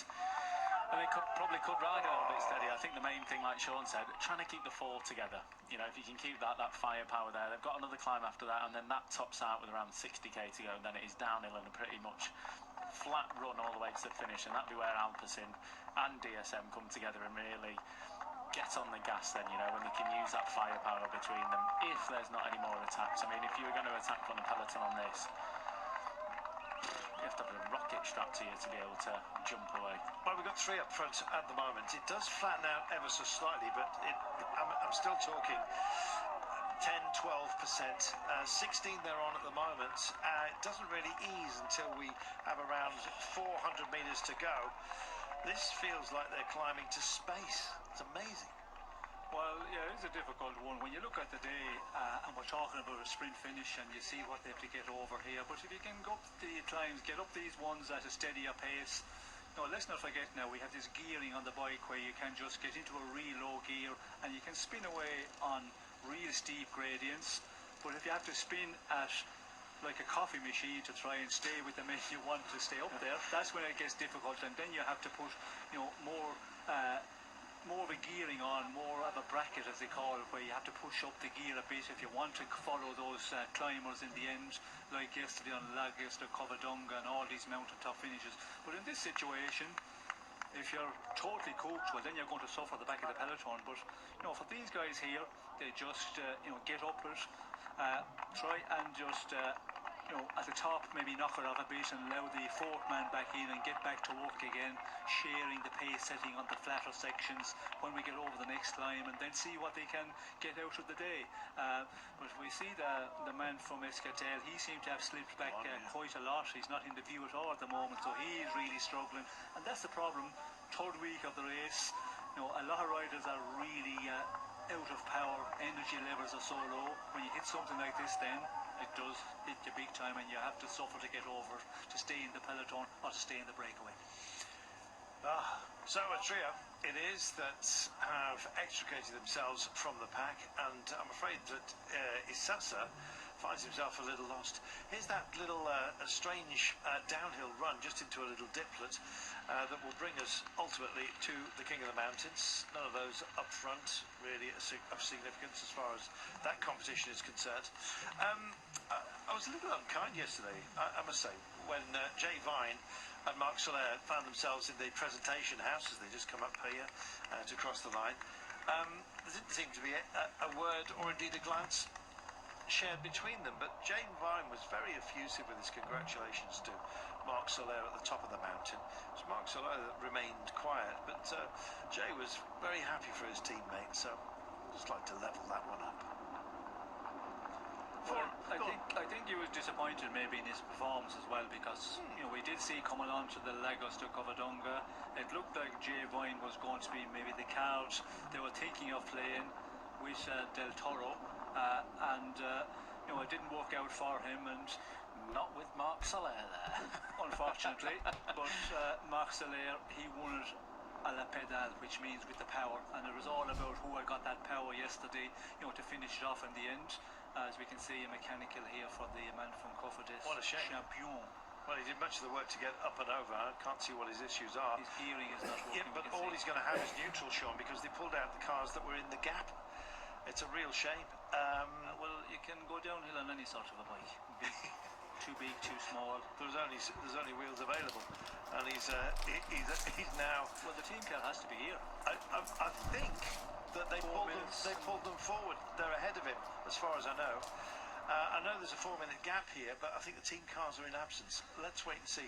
The track was just too narrow. The main flotilla of all of the cars is behind the main body of the peloton. Let's see if a car comes up. I don't think they're there. I think just in case anyone sprung out, they didn't want cars getting in the way. There was nowhere for them to park. Let's see. Well, I think with the advantage of 4 minutes 40, yeah, you think there was enough space. It's a surprising one. I think maybe the rider from Escatel is holding up. He's probably riding in the middle of the road and not letting the cars get by. When I saw the vehicles going by earlier on, I thought, oh, it's because of the peak. Maybe wrong, but let's see. There's certainly a distinct absence of team cars to hand at the moment, Sean, and I think possibly an alternative route, or just asked to hand back, but whatever it is, he's suffering because of it. He is indeed, but he's on a descent. All he's got to do is stop worrying about that for now. Get low, get aero, stop trying to faff with it and get it down the gears. Just get as low as you can. Take as much speed as you're confident with through the corners, and then when you get onto the climb, you can worry about it. But for now, yeah, like Sean's just showing to me now, just get down low, just get in a little bit of a tuck, you can get down a lot of these descents. Yes, he might have to pedal around this corner and sprint out of it, but he's in a little enough gear. It's the worst place to have it, even if he stops on the descent now, he's going to lose, another 30 seconds, 40 seconds. There we are, listen to the horns blaring. As you can see, we're coming through. Goodness me, whatever the hold-up was, Sean, the hold-up there was. Yes, well, I would think it was the rider that got dropped, maybe. We did see there on the earlier part of the climb, it was a super narrow road, and for the T cars to get by, it's probably not safe, and the commissar as well. When it's that situation, they don't allow the team cars to force by, and that is the reason. But we will see now. I think Champion will have a team car very, very quickly, or Otherwise, I'd be surprised if that is the case. Well, we're looking, and he's still descending, and he's still got a problem. This is Isasa. Middle of the road. His favourite kind of music. At the moment, he's set a tempo.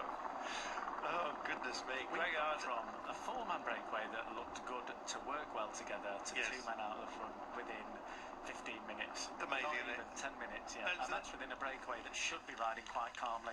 Can see the frustration here from Champion as well, just moving his head around, getting frustrated. Still not got a team car with him. I think he's, apart from anything else, I think he's got a problem. Oh, there we go. His gear's working, look. Yeah, finally. Just to get back to it. Different car as well. That's a lot of car. It's true. Sometimes you need just a good old kick of the rear derailleur.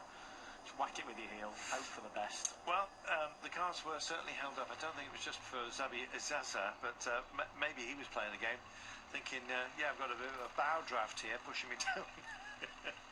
Not that he wanted on the descent. Look at that. What a view. It's absolutely spectacular. They're going to jink into this little section here, up and over the top for the KOM point. 4 minutes and 51. The gap's actually extended, Alan.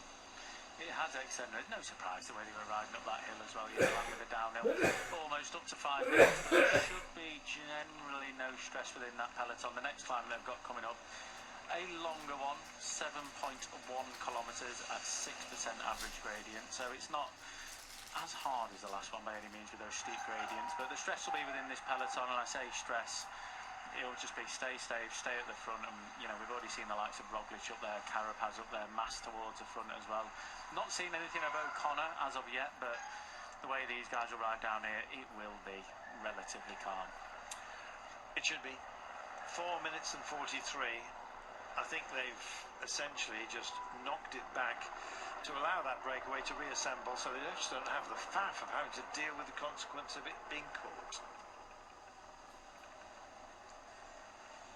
And so, down they come. Valles Pasiegos, if you want to visit this part of the world. I'm sure there's some Airbnbs nearby.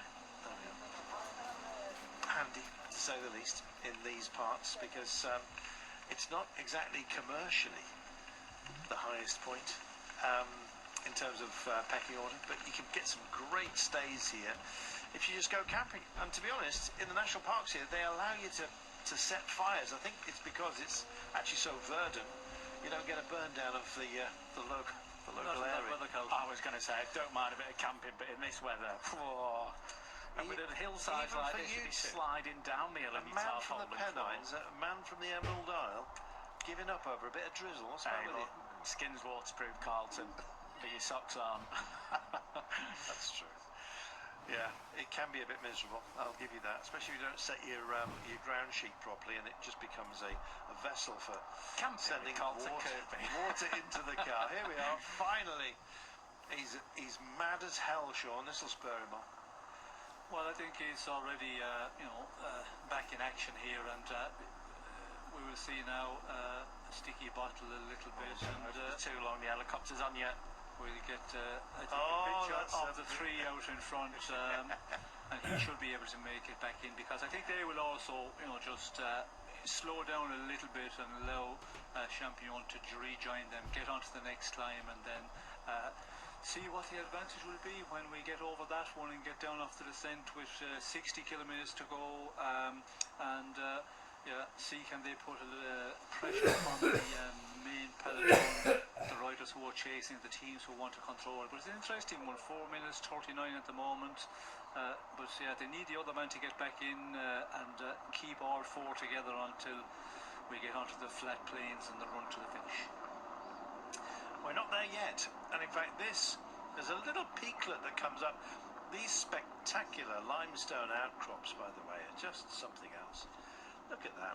The white stone, by the way, is it ichthyosis limestone, made from small sea creatures. Yeah, you can burn it. Did you know that? You can burn it? Yeah, that's what limelight is from the limestone. Did not know that. You create yourself a little cradle, you hit it with high pressure gas, you light it, and it glows so bright you can make searchlights out of it. There you go. Are you talking a load of baloney, or is it? It's absolutely true. The macaroni by the sound of it. Talking of which, it's lunchtime, which means it's time for Sean and I to go to the canteen, and indeed for, goodness me, what have we got for the daily delivery for those on an entire other pecking order? I wish, Carlton. It's got a salad here. I'll leave that till later.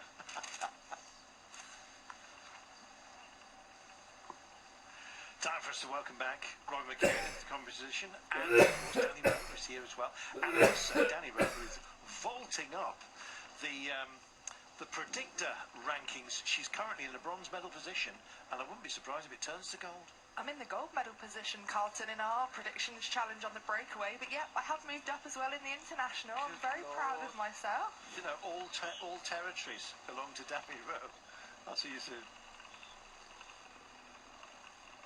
Thank you, Carlton and Sean. Enjoy your lunch.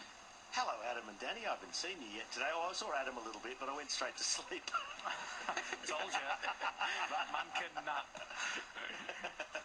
You are very talented in that domain, Robbie, being able to fall asleep at any time, anywhere.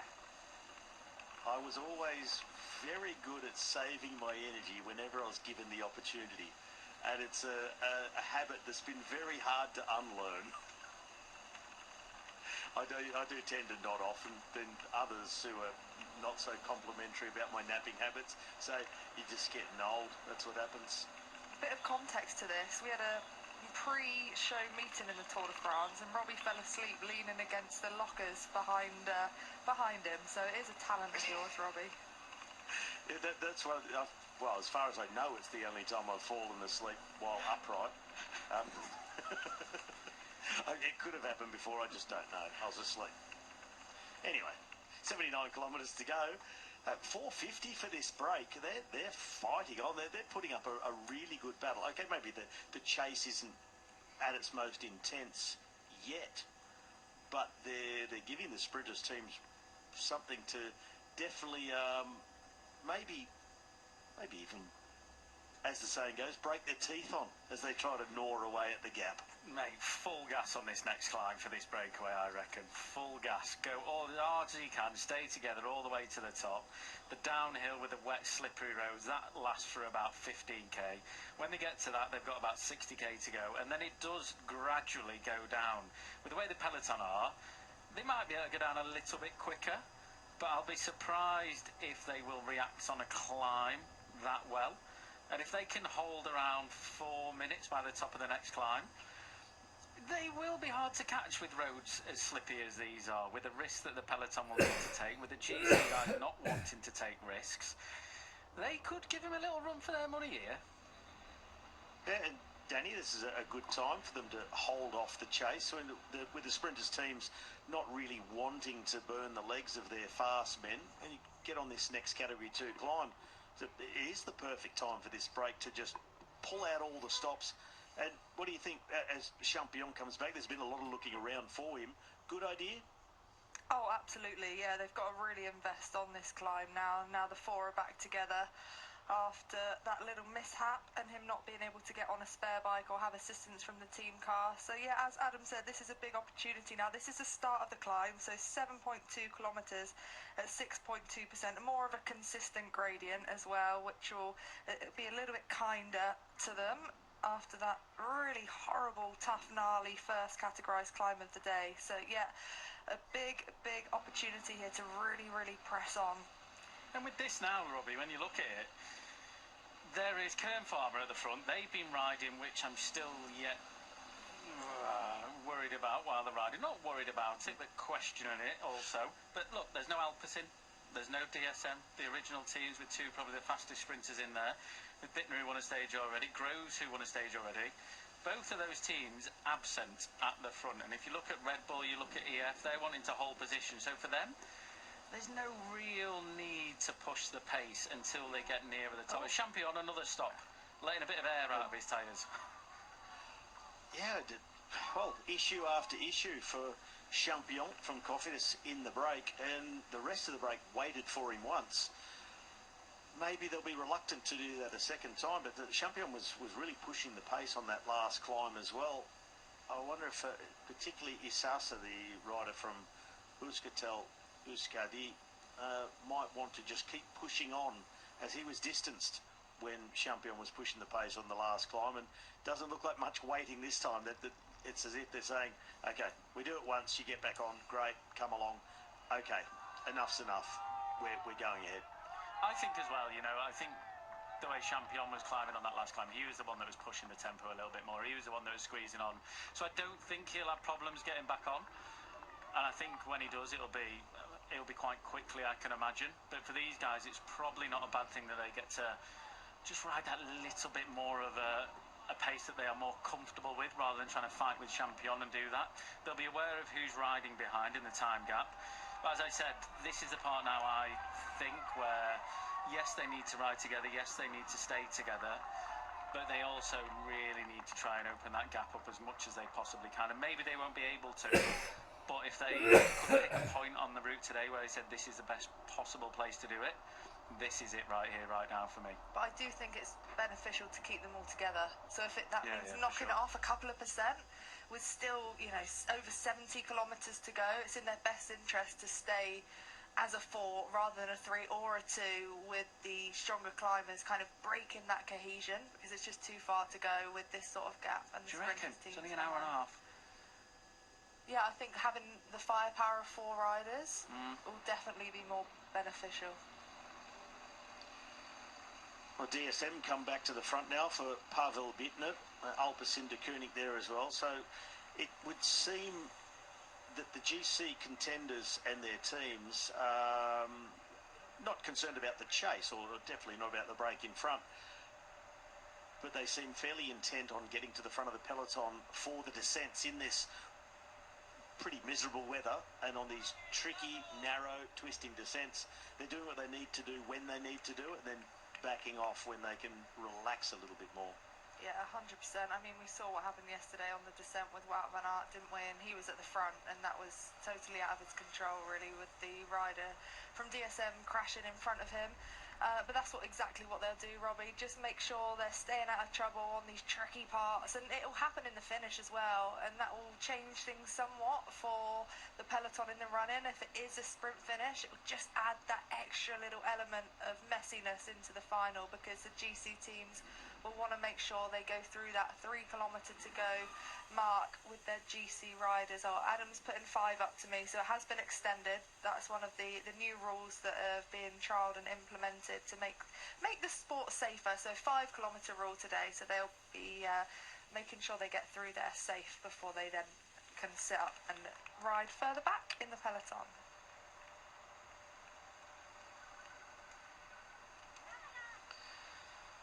Well, here at the back of the peloton, as they start the climb of Alto Del Caracol, a Category 2 climb, some 7 kilometres long. 4:20 the gap, and also joining in the chase, Adam, Kern Farmer, full of confidence after 2 stage wins for Castrillo in this welter. They were uphill finishes, so big mountain summit finishes, but they got another man in their ranks who's been doing a really good job in this welter, in Paul Miquel. 3rd, 4th and 5th on stages, and a couple of those placings on tougher stages where not all of the fastmen have made it to the finish in contention. Got to give it a nudge when you can, and if you can hurt the legs of the other sprinters, then do it where it's going to hurt them the most, and that's on a climb. So yeah, we saw them riding earlier on, they're riding again now on the climb. We've seen that gap come down, 30 seconds since they started the climb, the breakaway. So they're obviously wanting to push on a little bit, bring that gap down, which they're doing a very good job of doing. And this ultimately, Alpecin can't do anything about it. We can see a few riders right up towards the front for them. Can see DSM right up there as well, but they won't want to push on too much. They'll just want to hurt the legs that little bit more. And as we know with the downhills and the wet roads the way they are now, starting at the front on these descents, being in the front consistently pretty much all the way down to the finish with wet roads, not having to accelerate too much out of the corners, even on the flatter roads. It is important when it's like this, unless you've got someone that's an extremely good bike handler that doesn't mind riding in the rain, the likes of Peter Sagan, who could just move around willy-nilly, the likes of Van der Poel, where he could move around in the rain a little bit easier. But when the roads are wet, it does make it more stressful within the peloton, you know, and it's not necessarily for the riders that like riding in the rain that are confident. It's the riders that don't, and being around them as well, of just that cautiousness of them, the way that they might make mistakes when you can see them happening, that you can just stay at the front, stay away from them, be more relaxed, save that energy a little bit more. It all plays into coming into this finish today. You know, I've got to be honest and say I expected the rest of the peloton, and particularly the other sprinters' teams, to sort of try and play Alpecin de Koenig a lot more than they are. Try and let them do all the work. Say, okay, Groves is the fastest man. He's got a couple of stage wins, the only man that could really challenge Wout van Aert in a sprint. And I thought that the rest would really try and put the pressure on Alpecin to use as much of their resources as they possibly could and not assist them too much. But they're getting a lot of cooperation from the other teams, which I sort of find it a bit surprising, even though it's the last sprint chance. And, okay, you've got to make sure you get the chance, but still, there's not much bluff going on out there. I think that's the thing, though, now, that there's no bluff going on at all, like you say, Robbie. I think with it pretty much being the only sprint day left that's in this race, they've got to take it by the horns, you know, win or lose, you've given it a go, you know. If I think catching them, as you said, is the main thing. You're giving them the chance to sprint for the victory is ultimately what they want to do. And if they run that risk, playing with Alpecin a little bit, and they come into the final, and say if they won the sprint, if they didn't catch from behind, they'd be like, we had good legs, but we bluffed too much. Why do we bluff? It's just an opportunity gone. So I think they're just putting themselves in the best position possible without relying on Alpecin to do all that work, which I'd be in your boat, Robbie, where you really play with Alpecin as much as you can, make them do as much as the work you can to make that lead out less, make it weaker. But if they don't catch them, they don't catch them. I agree. I think, you know, for the other teams, are they really going to be able to challenge Caden Groves with a full lead-out squad? It's something I actually mentioned on the breakaway as well, Robbie, for the other teams, even the likes of DSM, with Pavel Bittner, with Israel Corbin Strong, even for those two teams who, of course, want this to come down to a bunch sprint. But realistically, against that strength of the lead-out that we've seen from Alpecin, are they going to be able to challenge? So why not put all of the pressure on their shoulders and totally leave it up to them? Yeah, that just got me a little bit baffled. I think, yes, be keen to win and make sure you catch the break, but I think they've had a much better opportunity to try and put all the weight of the race on Alpecin and at least try and deplete their lead-out train, because if you just cooperate with them, you use one or two riders from Alpecin, they're going to set up that lead-out train like we've seen them do, like we saw them ambush the front of the race on the day that Wout van Aert's team did all the work, all the way, and Alpecin came in the last 3 or 4 kilometres and did a full lead-out with 6 riders. I think the other teams like Kern Pharma, DSM, are missing an opportunity, even though I think they've got teams realistically that can't form a real full sprint train. But just because you can't form a lead-out train doesn't mean you should just use them up voluntarily throughout the day to lead the chase and help Alpecin be in a powerful position. I for one, if it was me in the race, in the position of, say, a Bittner, or especially maybe not Paul Mikel, because on the climbs, sure, push it. But others, I'll be saying, let's sit back. Let's let them do it, or we need to get their sprint train weakened. I agree, but I'm going to play devil's advocate. If you're on that sprint team, if you're another sprint, if you're Bittner, let's say, and you've won a stage already, and you were sitting on the team bus this morning, you said, guys, this is the last chance where we have the most guarantee for a sprint. They said, we are going to back you, but we're not going to ride. We are going to wait and put everything on Alpecin. So we are going to run the risk of not giving you that chance to be able to get another victory in a bunch sprint. Like, why? I've won one already. I've proven I can do it. Why not back me? Back me. Let's help Alpecin. I've beaten Groves before in a sprint. Let me try and beat him again. Give me everything you've got, the best opportunity to be able to do that. And to me, if you were that rider in that team, that would scream confidence. That would scream, right, they're backing me, I'm doing it. We're not going to leave it up to another team for a maybe chance. So I think that's why they're doing it. Where they are now, it's like coming into their last stage in Paris, any Grand Tour, where you see those sprint teams all coming together, all wanting to ride to do the work. If we look at it from that point of view, then why wouldn't you do it? Yeah, you know what, Adam? That is a very good point and very well presented. Merci. So with 73.5 kilometres to go, we've heard a very good explanation from Adam, putting himself in the heart and mind of Pavel Bittner from DSM Firmenich Postinel. Just without the legs. That's why I said the heart and mind. But yeah, it is a very good point. And these are the things I love to discuss when we're talking about how the tactics play out very subtly within the peloton on particular days that suit very particular riders. And Pavel Bittner is the man in this peloton who can realistically challenge Caden Groves head-to-head in a match sprint, as he did in Sevilla when he won the stage. I still think there was an opportunity there for them to maybe not cooperate so rapidly with Alpecin and see if they could just get them to do it all themselves. Yeah. But without waiting too long and letting it get out of hand and missing the opportunity completely. There can be a very fine line thing too, because you can mess it up. I think that's the thing with all that kind of stuff. You can mess it up in terms of, you never know with Alpecin, they don't know ultimately how Groves is feeling. You don't know if he was sick overnight, you don't know what he was doing, so they might play everyone else's bluff to say, you know what guys, we're quite happy where we are, we don't need another bunch sprint, we might have another opportunity tomorrow of getting in the break with another rider. Yes, the chances are less, but you don't know how they're going to go, so you can never run a team meeting, you can never run a plan, I don't think, judging by other teams. But at the same time, Robbie, you can say, let's assess what they're doing on the road, try to use them as much as possible, put the pressure on them, but ultimately there becomes a point or a kilometre on the road where they say, this is what we're doing from now on, this is our plan, so we're going to stick to it, no matter what the other teams are doing, we will then cooperate. And we have to remember behind Robbie as well, is that we see what we see from the cycling and the telly and what's happening in front, but there's also the arguments from the team cars behind. There's the directors coming up to each other before the start, while the race is on, driving alongside each other.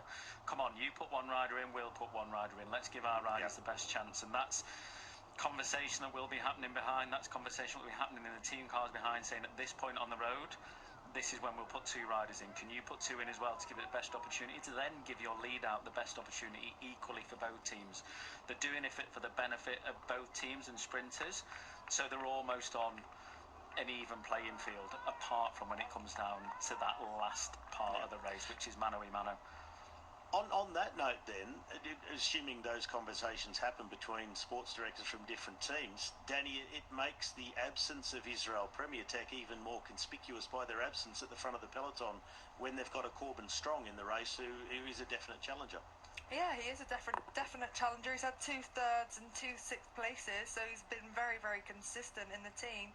But we don't know what's happening in the background, do we? And another factor that we failed to mention is that the sprinters have had to get through 17 stages of this welter, and sprints change as we get further through. Who has looked after themselves? Who has been able to do the least amount of work on these hard days? Who's been able to calculate making the time limit, the least amount of effort and energy expenditure? So that's another just kind of element to add into the mix when we're looking at the tactics from all of these teams and the confidence of these sprinters going into a stage like this, because the sprints do change as we get into the third week of a Grand Tour. Who's got the legs and who's managed that accumulative fatigue and then still is able to put out these maximal power at the end of a day like today on a flat sprint. And maybe Israel Premier Tech are just brave enough to say, you know what, we haven't won yet, you guys have, you're the favourites, you do the work. And then they'll try and slip on past towards the end with Strong. Not having a strong lead-out team as such, a lot of climbers there with Bennett, Frigo, Riccitello, Dylan Turn. So he'll do his bit to try and help Corbin Strong. It was really sort of a two-man lead-out with Riley Sheehan and Corbin Strong for those guys. And now missing Michael Woods, who... from what the team has said on X, formerly Twitter, is that Michael Woods has left the race just due to general fatigue and they're now looking to save him for the rest of his goals in the further part of the season. So maybe a World Championships tilt, where he's already been a medalist a few years ago, I think, when the Worlds were in Austria. Yeah, because of that stage win from Mike Woods, the pressure is off them in terms of, you know, still being desperate for that stage victory. So, as you said, Robbie, you know, maybe happy to risk it to a certain extent and see what they've got in the final. I just had to go and look it up and just double check that. It was 2018 that Woods was third at the World Championships, when it was in Innsbruck behind Alejandro Valverde and Roman Bardet. An incredibly mountainous World Championships that year, and with the Worlds this year in Zurich, said to be an extremely challenging course. Maybe Michael Woods, is, after his stage victory in the World, is okay, I've done my bit here. I've got another big goal for this season, and he's just stepping out to hone his form in the run-up to that. As this group is just 700 or so metres from the top of the second and final climb, at least categorised climb of today. A few more lumps and bumps as they race through to the finish in Santander in just under 72 kilometres time. But they have held a lot of this gap. It came down a little bit, but they're starting to ease their way further out in front again. They are. I think it's a good move for them. You know, they've got into their rhythm. They've got Champion back in the group with them. I think now get over this climb, get into the descent, get down it safely, and soon as that road starts to, you know, straighten out a bit, that's when these guys really need to get on top of it. That's when they need to get on the gas, because 4 minutes 36 back to that peloton with what is ahead of them. They've got a good chance, you know. If you take 10 Ks off of this, they're down to 60 K to go at the bottom of the climb. Let's say if they lose 30 seconds on the descent, maybe 45. Say they're at 4 minutes at the bottom. 40 minutes, 60 K to go, a couple of little lumps and bumps. With what is pretty much a cross tailwind, we see the Adam Yates fan club on the right-hand side, his family mainly as well. These guys can be in with a good chance if they cooperate together, which, the way they've been riding at the minute, they look like there is that full cooperation there, and even just pushing on over the top of this climb now, really making sure they get on top of it. Another couple of seconds added to their time already. 4:39 as they crest the top, and a nice long downhill stretch over the next 11 kilometres or so as they make their dash towards the finish in Santander. Hey Robbie, I'll tell you what, you imagine if this breakaway stays away, how many people will be regretting that they didn't go in the breakaway on a day like this? It's often the way, isn't it? Like Danny spoke before about the differences in bunch sprints and how the race evolves as the race gets older and the fatigue sets in. We're on stage 17, and some of those sort of things that have always sort of are true in one-day races, shorter stage races, of, you know, how many kilometres it takes to chase down a break, how many minutes you'll take per 10 kilometres or whatever it is. You get into this sort of back end of a Grand Tour, especially one as hilly and as difficult as this Vuelta, on a day with twisting and turning roads, not so great weather conditions, all of those things that so often hold true can go out the window, and a break like this can really disappoint so many of those left in the peloton. Massive. Do you know what one thing is? We spoke about if you're a sprinter on the team bus in the morning. If you were looking at getting in the break today, this would be a very interesting chat that you could have, because obviously the likes of Kung, the likes of Campenarts, those guys, if they were start to move in, they'd probably be shut down quite quickly from the likes of Alpecin, you know. So it would be very, very hard for them, those guys especially, to get in the breakaway, the likes of Affini too. But if you looked at this on paper, you said, right guys, we're going to try and get in the breakaway, and this is why. Who is going to control it? 2 teams, possibly, guaranteed. 3, maybe. That leaves a lot of riders to try and get in that breakaway, and not a lot of firepower behind. So then you'd think the chances are greater. Then you look at the weather conditions, the road, the map, where it is, the gradients, where the downhills are, and you say to yourself, this is a very, very good chance for the breakaway. This is all on paper, and I can imagine, as I said earlier, it's all on paper. We don't know how the riders are feeling, and they have not had an easy day in this bike race for quite a while yet. So I'm sure there's a lot of legs within this peloton that want to cruise through today and focus on a breakaway tomorrow, because it is a good day for the break tomorrow as well. Very good day for the break tomorrow, but it could well be a very good day for the break today. And Danny, they are just throwing themselves down this descent. I could see you on our FaceTime call sort of grit your teeth, and I was doing exactly the same sitting here watching it. That is going for it. It is going for it. A few little sketchy moments there as well. So yeah, as you said on camera, both of us just gritted our teeth hoping that they stay upright. But they've got to use every single opportunity here to try and extend that lead as much as they can. And the descent is another way in which they can do that, because they have got that kind of free run of the road. They can take their own lines, take a few seconds here and there, versus the peloton behind who will just be taking it a little bit easier. Those GC teams trying to be well positioned, making sure they stay out of trouble.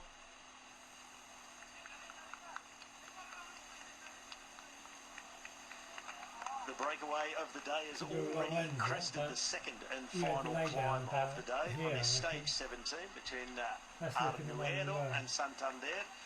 A short one, the third shortest of this welter at 141.5 kilometres, and the break holding around that 4.5 minute gap. The chase being led by both Alto Del Caracol for Caden Groves and DSM Firmenich Postonel for Pablo Bittner, already both victors in this race.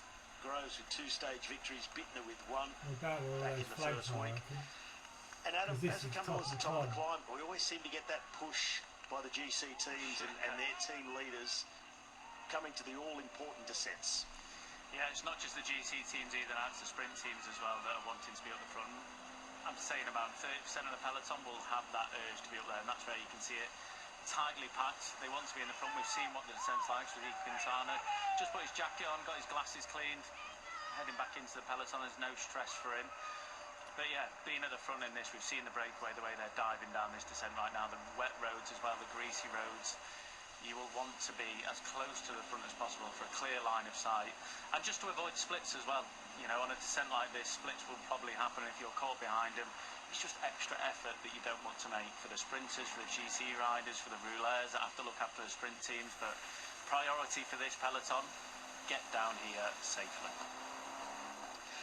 It may look to those at home that maybe don't follow cycling races that often, Danny, that, well, if they're trying to get down safely, why ride so fast as they're coming up and over the top of the climb? But it's all about position, isn't it? Yeah, of course it is, and there's only so much road that's available, isn't it? So that's what they're doing, fighting, almost sprinting over the top of that climb, because once you get on the descent, then it's almost impossible to move up. You'll be in one long line as the descent, you know, ebbs and flows down these twisting roads. So that's what it's all about. Those teams, they're almost in lead-out formation to make sure that they are at the front, because it can be critical.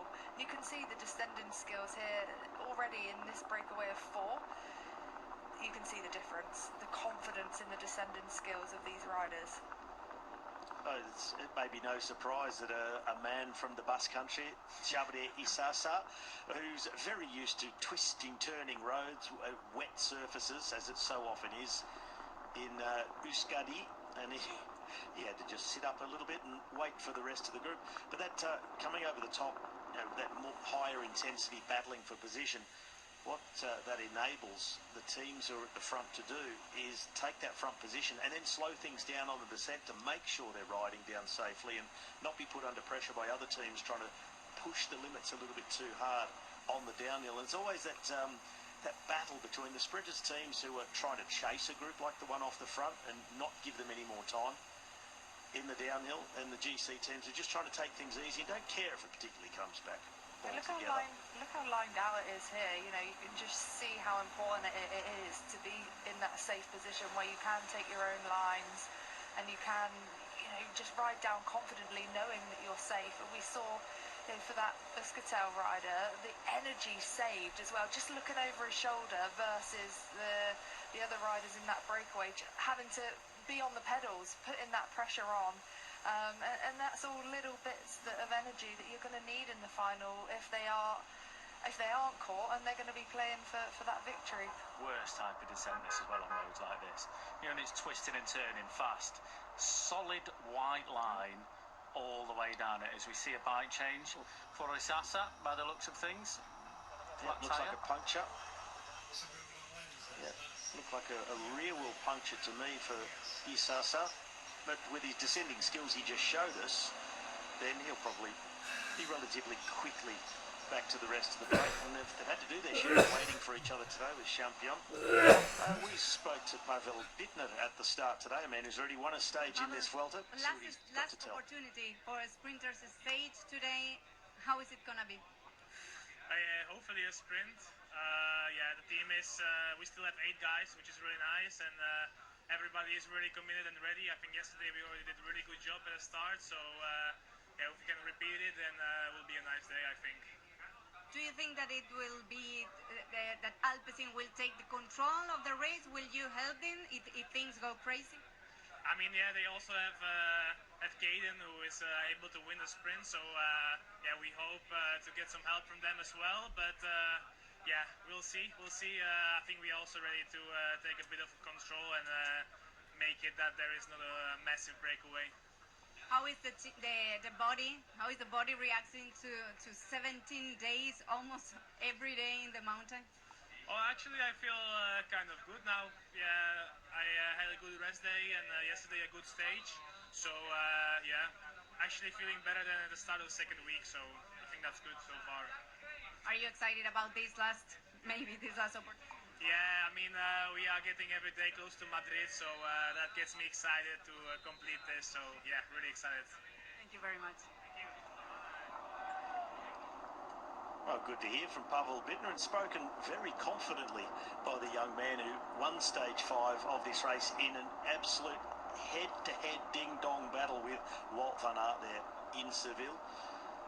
He was still in the group a few days ago when Caden Groves won in Villablino. He got over that Category 1 climb along with Van Aert and Groves, but when it came to the sprint, he was there up the front, and in his own words, he said, I simply just blew up and had nothing left to give, and he faded back. But good to hear from him that he says he's starting to feel better now, and better than he did at the start of the second week, and that's a really encouraging sign for a young rider.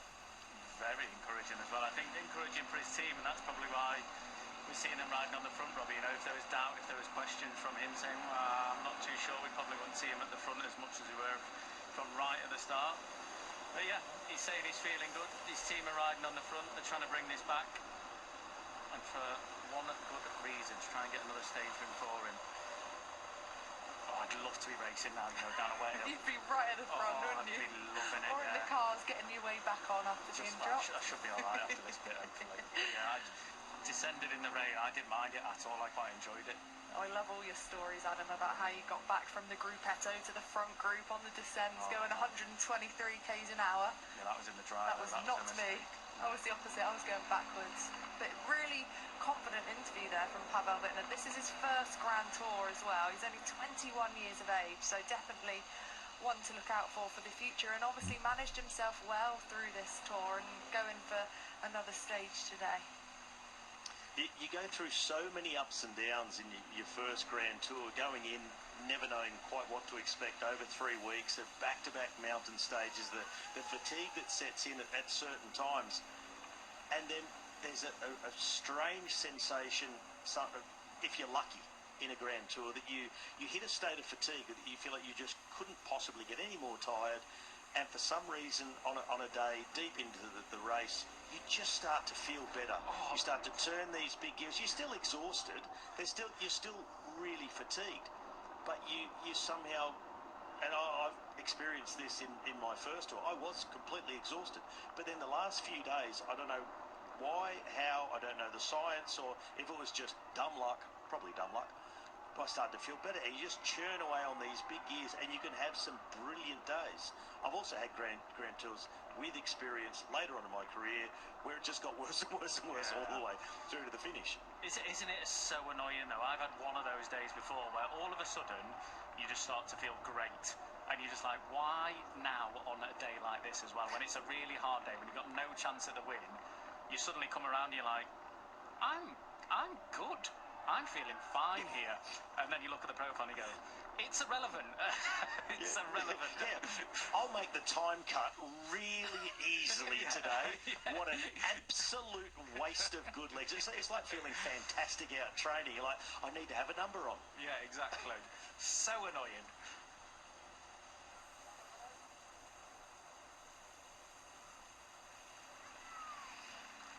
That seems to be a little glimpse of sunlight I see. Could it be possible? I do hope so. I hope so as well. That breakaway, though, still holding. They've lost a little bit more time, Robbie. 4:13 now, but you can just see who's at the front here. Alpecin, DSM not towards the front. They've got no riders helping, so they're obviously very aware on these parts here. Caden Groves just sat behind Denzer as well from the Red Bull in that green jersey. So he's right way up to the front. But as we discussed earlier, there'll be times where the likes of Kurt Farmer wanted to make it a little bit harder on the climb, maybe, to dent Caden Groves' legs, just try and hurt him that little bit more. Now, they're absent, and that could be for a few things. Nervous descending, maybe, not wanting to be right at the front, not wanting to push it so much. Or it could be just like, guys, we've done our bit now. When we get into the final, let's save it for a lead out. Let's leave it up to Alpecin. So maybe that bluff of trying to get them to work is starting to happen. On the breakaway now, on the Valley Road, they've reached the bottom of the descent. Another little kicker coming up, which starts for them at just under 53 kilometres to go. And it's a climb that's just over 2 kilometres long at around 5% average gradient. But that is the sun starting to poke through here and there. I've just been checking the local weather forecast for Santander, and the current weather report there is only partly cloudy with periods of sun. So if the riders are really lucky, they'll at least finish in dry conditions in terms of what's coming out of the sky. But the question is, will the roads dry up enough to give them a dry run-in? It's not overly technical as they come along the coast, and then got a left-hander on the edge of Santander. I think they'll try before that. Yeah, I think they're a really good chance, because there's a bit of a breeze blowing 16 to 20 kilometres an hour from the west-northwest, which at the moment, as they head north back towards the coastline, that'll be giving the breakaway a cross headwind, and that's going to be quite an advantage for the power in numbers that the peloton has. Look how long that peloton is on this descent. Horrific. Just to note there as well, Robbie, you mentioned the wind. There is a little bit of wind blowing as well. Not too much, but just one that is going to cause a little bit more hurt into the peloton's legs, just trying to bring them back, because they do have a tailwind running down into the coast, and it is up around 17 k's an hour. So just something that is going to aid the breakaway that little bit better. Not too much. Before that, when they get down right down onto the coast, they've got a headwind for most of it, but as they get onto the coast, the wind does change ever so slightly into a cross tailwind. Yeah, about 15k to go, isn't it? Yeah. Once they hit that last sort of turn along and head back eastwards. Back with the Cabeza de Carrera, the head of the race, our 4 breakaway riders. If you haven't yet joined our coverage today and not quite aware of what's been going on, well, these 4 have been going on from pretty early on in the race. They took off, formed a good 4-man fighting force. Jonas Gregard, he's the man at the back here, number 98. In front of him is Xavier Isasa in the orange from Euskaltel Euskadi. In the bright yellow is Thibaut Gernelec from the Arcadia B&B Hotels squad. And Thomas Champion, the man in red from Cofidis. They got themselves out to around a 5-minute lead, but all day they've been pretty much under control from behind by the teams of Alpecin de Koenig and DSM Firmenich Postenel for Caden Groves and Pavel Bittner, the 2 big favourites when it comes to a finish like this one, which we are expecting a big bunch sprint, or at least a big enough bunch sprint that contains what's left of this peloton here in the Vuelta. It's been an absolute brutal race. We've got a couple of non-starters this morning in Sander de Bestel from the team of race leader Ben O'Connor, and also Michael Woods from Israel Premier Tech, the Canadian, choosing not to start today due to fatigue. Big split here, Robbie, as well in the back of that peloton. There's about 20 riders right off the back of there, and that'll be through the wet roads. But as you mentioned earlier, Robbie, will it be drying up? And it does look like it. I mean, even there's patches on the roads now which are a little bit drier, which will be nicer for the peloton in terms of safety, as we see one of the DSM riders start to move up on the right-hand side. So they're there or thereabouts still. Not put a rider in the front yet, but with these guys, Robbie, if you're in the car now, you're a DS, a director sportive, you've got this 2K climb coming up, what are you instructing to these four in the front? I would, if they were all four riders I could speak to as one overarching DS, I'd say this is a team time trial. Yeah, this is a team time trial. and I mean, everybody needs to ride at the limit that you think you can achieve for the next 55 kilometres. That is pure and simple. Don't miss turns, be smooth, long turns, and ride like you are one team. You are all teammates. Don't even think about the finish at the moment. Don't even bother considering tactics. And getting to this next climb is just stay within yourselves, but that rev counter on the dashboard has always just got to be flirting with touching the red zone. And that's a special thing about our sport, isn't it? You know, we've got these four riders out front, four different teams with all the key objective to win the stage. Yeah, at this stage, with 55 kilometres to go, they have to ride together as one unit. And generally, it takes the more experienced rider as part of the breakaway to really kind of look after that break and get the best out of them by instructing them, right, this is where we put more effort on, this is where we, you know, pull it back a little bit, this is how we ride, try and do, you know, 30, 45-second turns on the front and then aid that recovery, maximise that cohesion to give themselves the best chance, whilst having in the back of your mind, right, I want to try and do as little as the rider doing the least because I want to win this stage. So it's kind of a funny dynamic. But right now, especially as we get closer to this uncategorised climb, as you mentioned, Robbie, they've got to be going full gas as a foursome. I've got one for you, Robbie, to try and explain to everyone at home. And there's no right or wrong with this, but you mentioned it, and Danny, you mentioned it. Oh, that's a relief. Yeah. But it is. For everyone that's been out on a chain gang and everyone that's been in a chain gang that's going pretty fast, or in a bike race that's going pretty fast, and you're in a breakaway or in the front or whatever it is, why longer turns than shorter turns? Well, it gives everybody else more recovery in the wheels, for one thing. The longer the rider who's on the front stays on the front, the others can spend that time in the wheel. But the more you swap off and, you know, change turns on the front when it's shorter, you're actually almost giving away distance to the chasing peloton, because you're constantly going through and off. You're not really going significantly faster than those long turns on the front, and you can't maintain that sort of intensity too. If you're trying to go through and off, you're always in the red zone, you're always chasing the wheel, you're never quite relaxing and catching your breath. I think you end up going slower over the long term. I was going to say, for a short distance. Yeah. When you get into the final, you'll see the final sort of 15k, 10k, you'll see those turns start to dramatically change. They get less and less because the effort is more intense, like Robbie's saying. You can put out more watts for a shorter period of time, but then the recovery becomes shorter within sat in those wheels of drafting someone as well. But it is the age-old question, isn't it? It's like when you do a team time trial. You have a short team time trial, you have a long team time trial, but all these guys within the team time trial work together. So if you can really look into it, you can say that rider will do longer on the front because he's stronger. That will aid the weaker riders to get less recovery.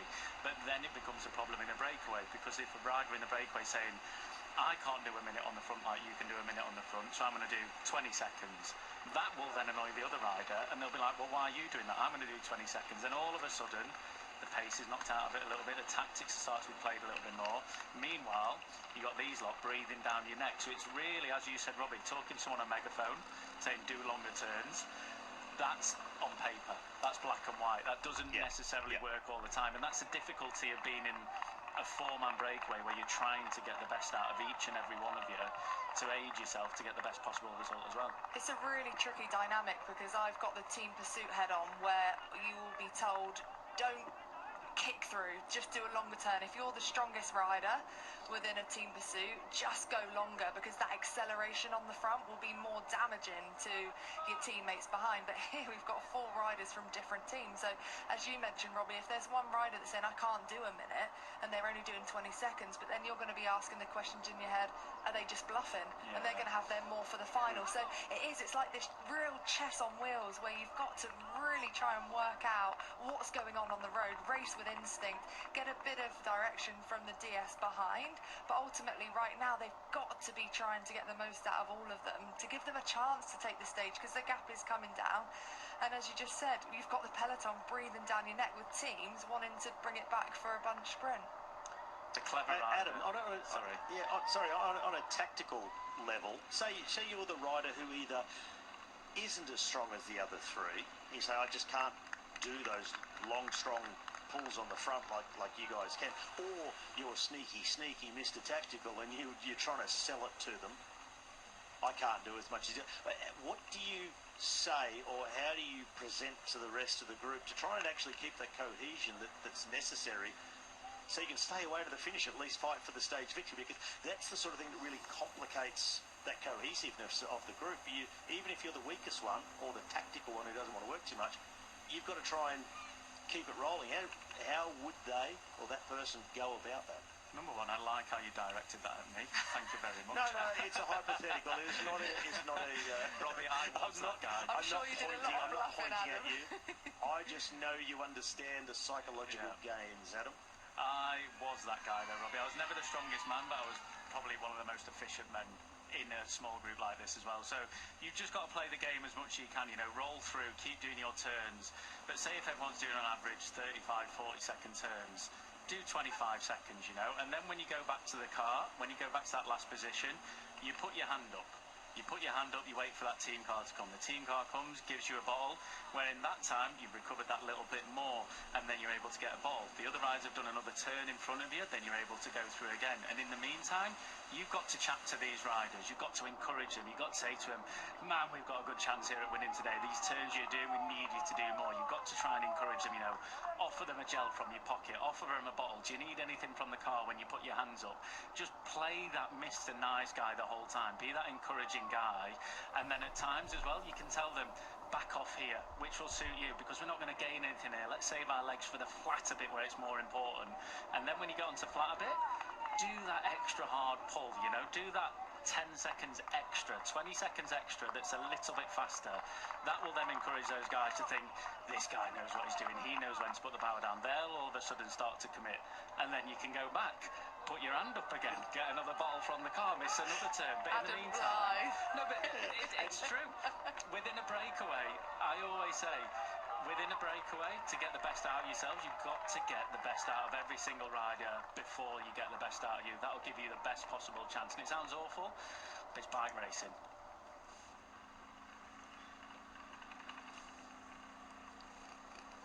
We've just had the Adam Blythe version, the 101 of give 'em nothing, take 'em nowhere. Exactly. And then, Adam, I guess it was also just then leave it up to the director sportive in the car to explain to the rest of the team, well, we got no bottles left because Adam's been in a break. Exactly that. But it's not about all getting bottles, You can just look down, pretend you're suffering that little bit more. I remember in the Nationals once, we had a guy, Alex Patton, he was riding for Sky. Not Alex Patton, I've forgotten his name now, but he was riding for Sky. Man, this guy used to rip through in these turns, and I knew I was feeling good. Guys came up to him and said, mate, if we're going to stay away here, you're going to have to do you're going to have to pull for another 30 seconds. You're so strong today. Dude, did he pull. Man, he was a beast. And he pulled until he got to the last lap, and he tried so hard, bless him, that he was dropped. And I felt bad at the time, but then we kept going. Until they gave you the jersey. Exactly, yeah. It was just, honestly. But you have to do it. In races like this, in breakaways like this, you really do have to get those guys on your side. And as I said, to get the best out of yourself in a breakaway, you've really got to encourage the other riders. You can't just start going to the front and playing Mr. Strong Guy and trying to show who's the strongest. You want to not give anything away. Do what you can do, but let them believe that you're not feeling as good as you are doing. And with that, toodaloo. Thank you, Adam. It's pleasure. Been a great pleasure. we'll see you again tomorrow. Adam will be in the breakaway with Orla and Danny after the stage finishes to break down absolutely everything that we've seen this afternoon. 49 kilometres to go, and this break, Danny, still holding 3 minutes 55, and despite the efforts of Kern Farmer, DSM, Alpecin de Koenig, they are defending extremely well, and they're now sort of getting into that range where there'll be riders in the breakaway, there'll be team directors starting to have, not panic, but they'll be starting to get concerned that the break's not, or the time gap's not coming down quick enough. Yeah, I think they will, and I think that's why we're seeing Kern Farmer on the front again on this uncategorised climb, definitely trying to dampen the legs of the other sprinters and the lead-out teams, specifically Alpecin, of course, with Caden Groves, but it is coming down very, very slowly, so you'd say still probably advantage peloton at this stage, especially with the favouring weather conditions that we've got now as well. It's looking a bit brighter towards the finish. Also the wind conditions, as you've already mentioned, Robbie, they're riding across the headwind now, so that is going to favour the peloton, having more riders, of course, to be able to share that workload. Soigneur's on the side of the road here as well, more conducive to have them on a bit of a climb, easier for the riders to be able to take bottles on the side of the road.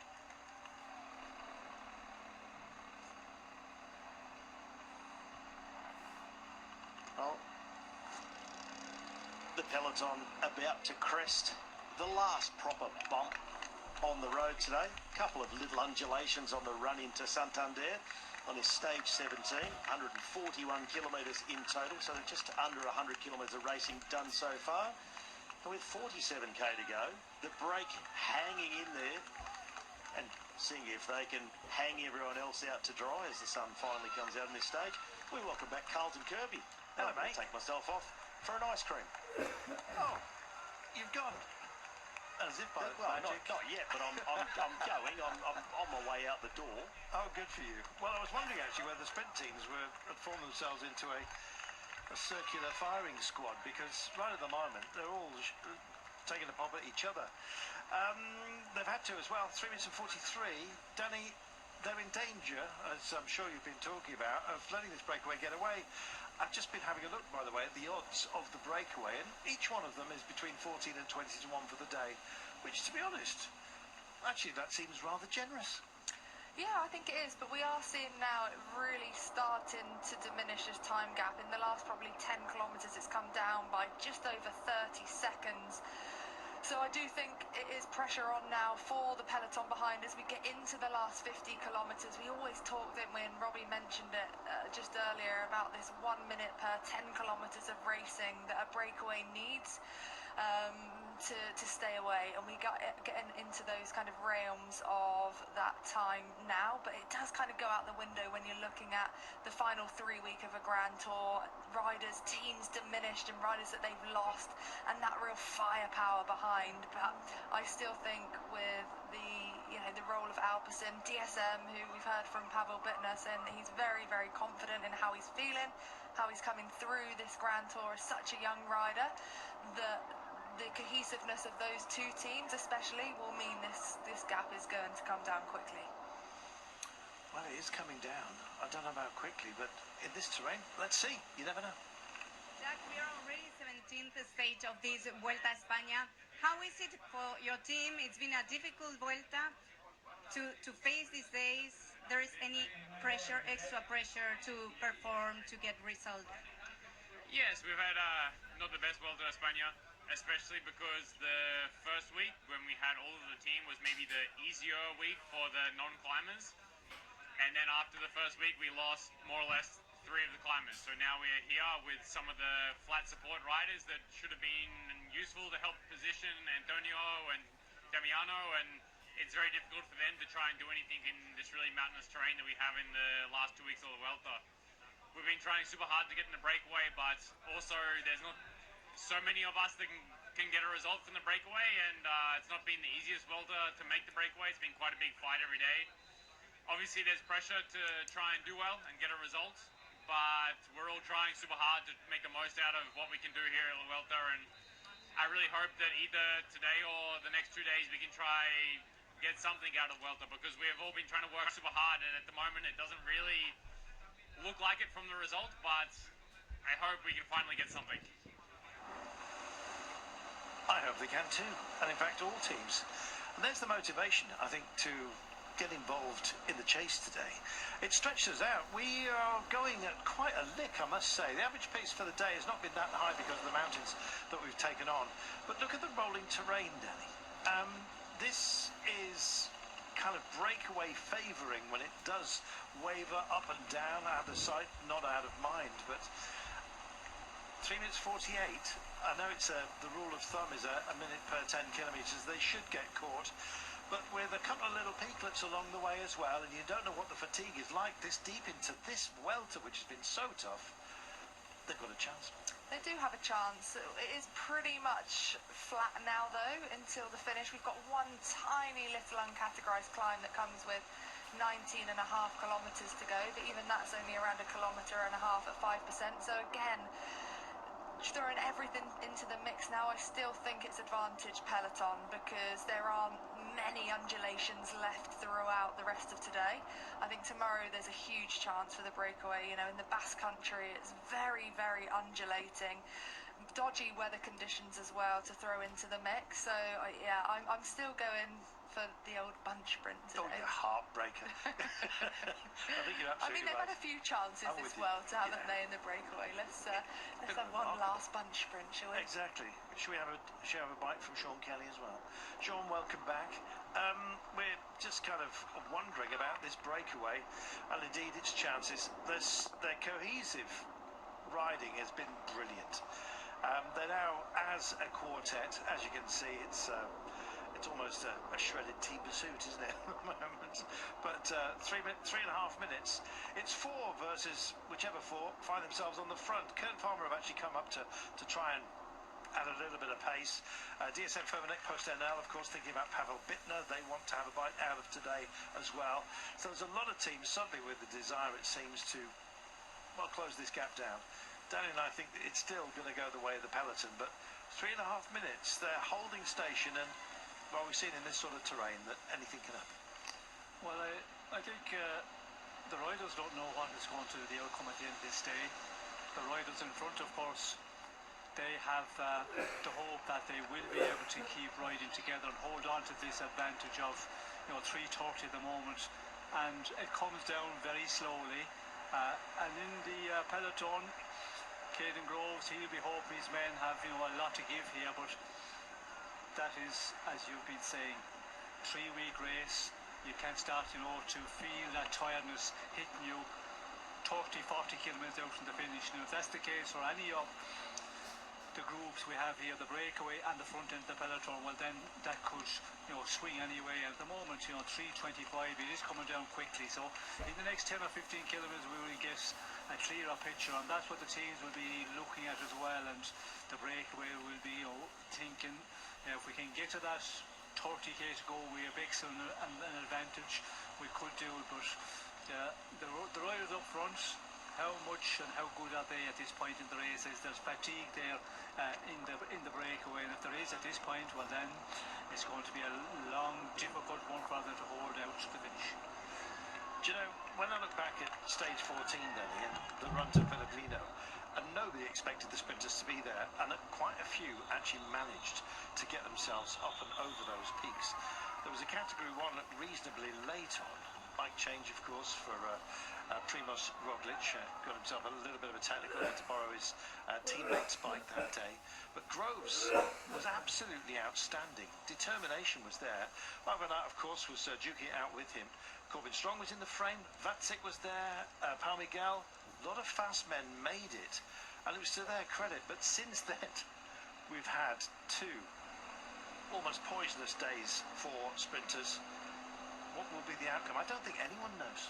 I don't think we do either. I think, we said it at the start of this Vuelta, the only thing that's been predictable is how unpredictable it's been. And as Sean said, with the fatigue that is being carried through up to stage 17, it does change the outcome of how a team rides, the firepower that a team's got. We've got a lot of teams that have lost riders due to different things that have set out, whether that be illness, injury, crashes and whatnot.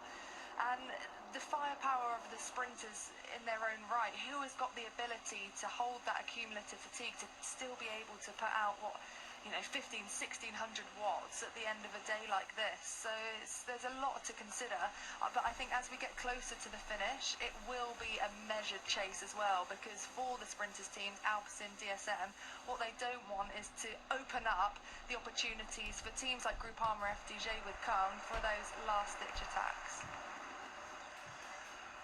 Oh, last-ditch attacks. Sean, since you've sat down, they've lost another 15 or 20 seconds, and this is the reason why.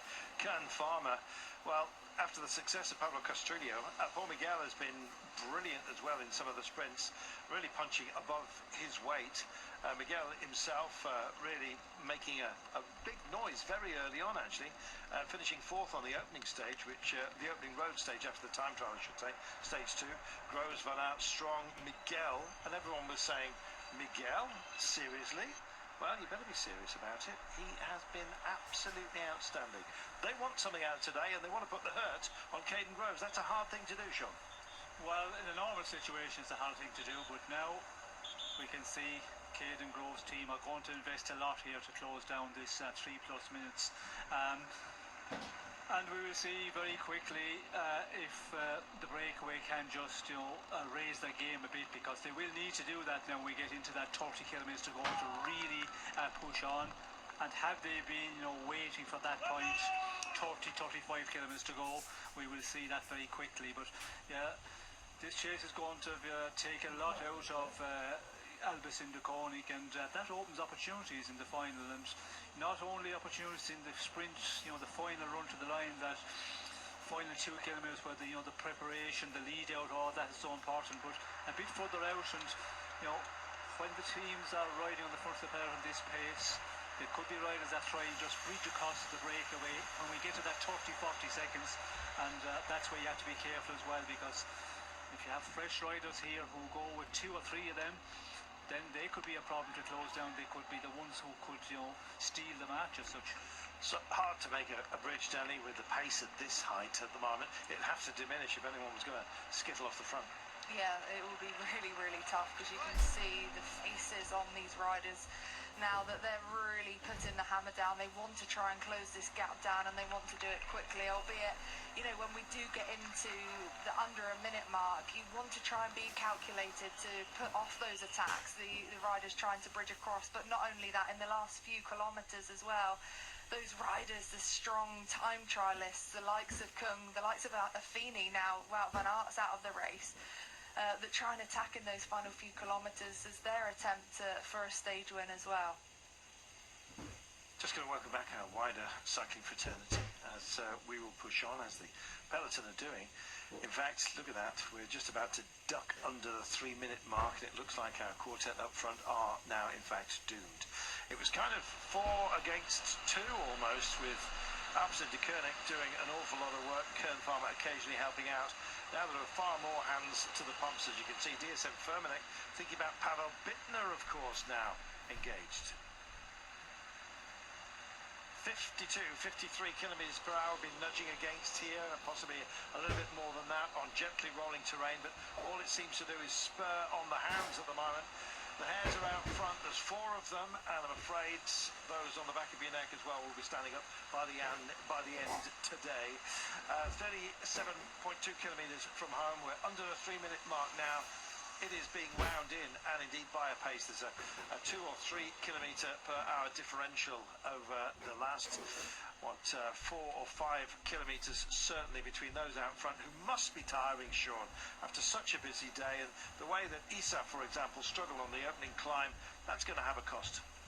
Yes, yeah, you would think that the breakaway are going to be the ones that will suffer, but on that climb as well, maybe they were just getting over it and conserve energy a bit on the climb, not to go too deep, and they all got back together pretty quickly again. We did see Champion had a problem with his bike, all of that, but they regrouped, so there was that understanding there that we have to keep the 4 men together and get into this situation. And now they're in a good situation, but it's starting to slip away from them slowly. And yeah, will the team of Albertson, the Goring, Kelton, all those guys, will they be able to continue this pace? And the danger comes if they do close it down and you get to that 20-15 kilometers to go, then it comes to that 40 seconds. That's where it becomes dangerous, because they will want to knock it off a bit, not catch these guys too quickly, and then you're open to attack. So that will be a one, we could see. As Danny said, there's quite a few riders. Affini as well. He's, the free car today, and there's a lot of other ones as well. Asgreen is another one. He's been getting better in this race, and then you have Caponats, of course, Kung, and you could throw another 2 or 3 probably into the mix. That, if they get a sniff at all of an opportunity, they might try something.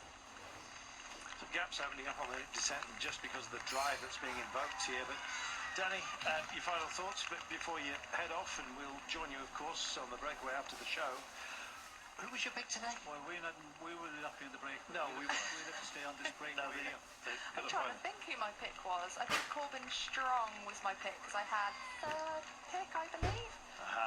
Question for Sean quickly before I do go. We had a conversation about the alliances formed between the sprinter teams, and at the start of the day I highlighted every sprinter who's podiumed throughout this Vuelta so far, and the 2 teams that aren't working at the moment are Little Trek with Vacek, who's had a 2nd and a 4th place in on the sprint stages, and also Corbin Strong with 2/3. They're the 2 teams that aren't working. So you've got DSM working, you've got Alpecin working, and you've got Kern Farmer working. What do you think with this alliance? Because a few people have talked about Alpecin leaving it all up to them, try and use up their firepower in the sprint because they are the favourites. Adam, on the contrary, saying, well, you want that confidence in your sprinters to really back them, to get on the front, to work with Alpecin, and hopefully they come out on top at the end. Well, there's a number of reasons that some of the teams are not working, because they feel that the team of Corbin Strong, they're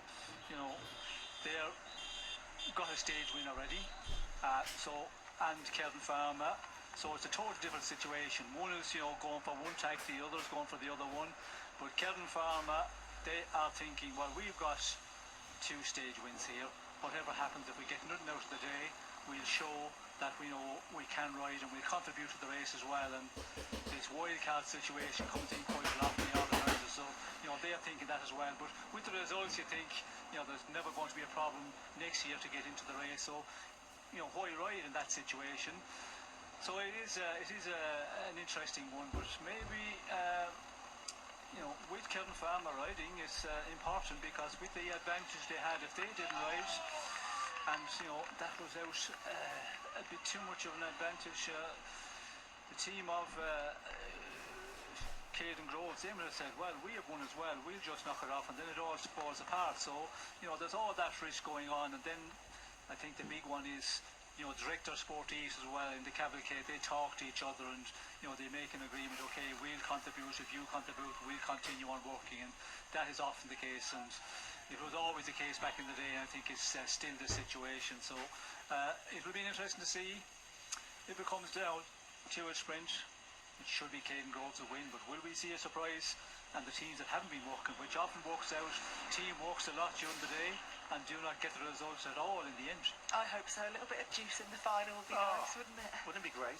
I'm actually wondering, with the now departure of Michael Woods, whether Corbin Strong, who's still got a very, very good lead in train, albeit a short one, but Raceberg and Riley Sheehan will be working very, very hard for him, I am certain. Maybe the spotlight's kind of off them, really. Kind of thinking, well, is it a default setting for everybody to worry about Corbin Strong? I think they need to, quite frankly. As you say, quite rightly, Danny, he's getting a bit of a free ride at the moment. Yeah, exactly. I think they're playing their cards well. He's had 2 third places, 2 sixth places, so very, very consistent from the Israel Premier Tech rider in Corbin Strong. And now he's not using up that team, that firepower that he will have into the final.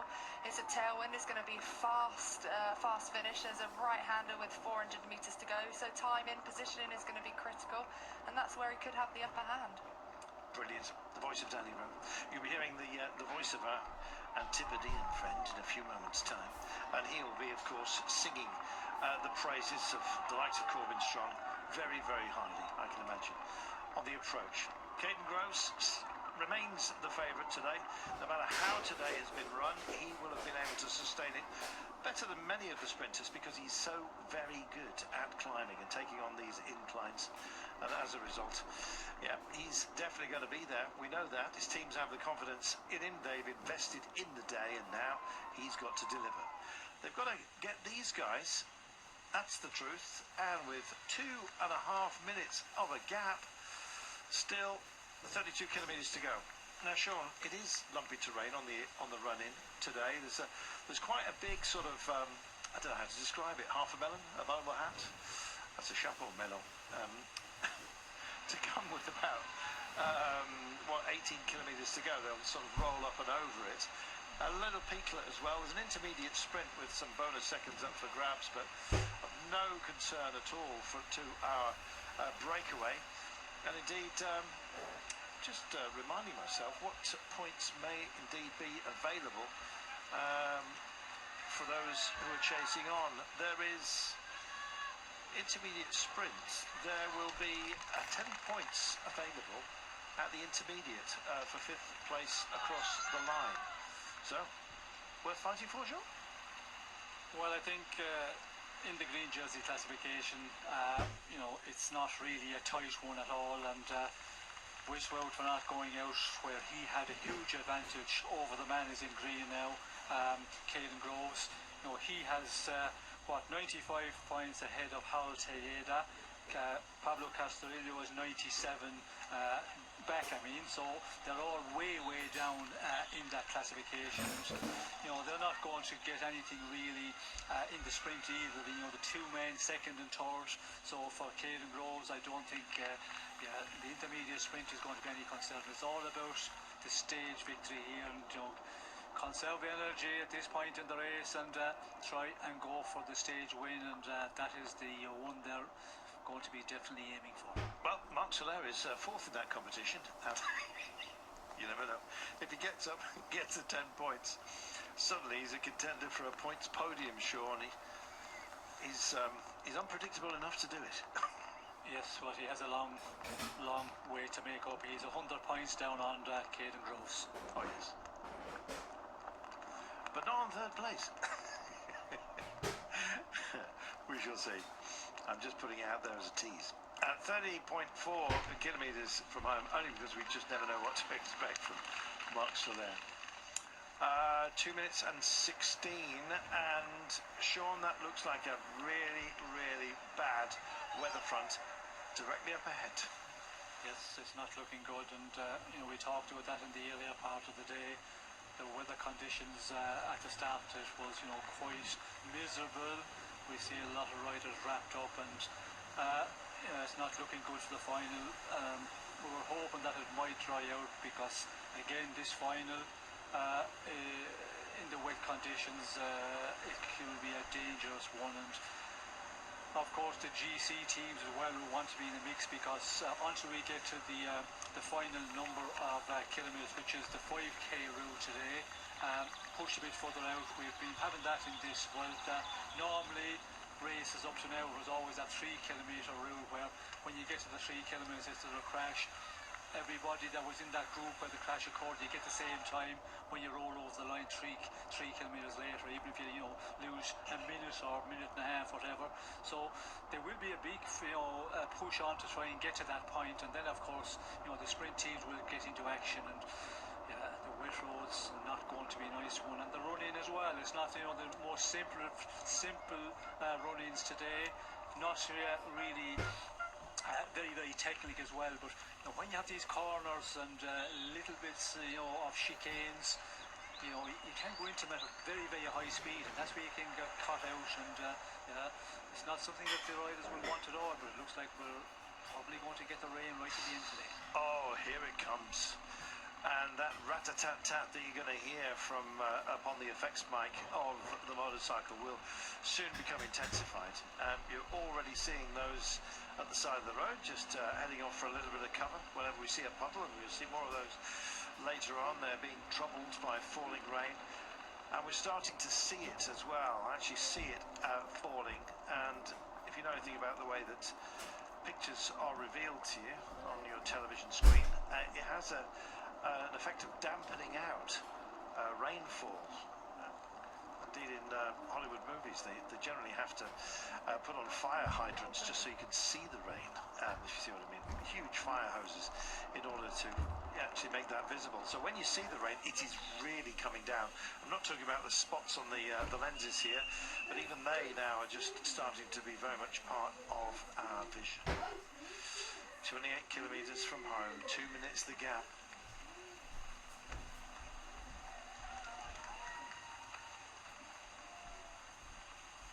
It's raining, and there is rain up ahead, and it looks like it's intensifying as well, which is not good news, especially as we've got quite a technical finale.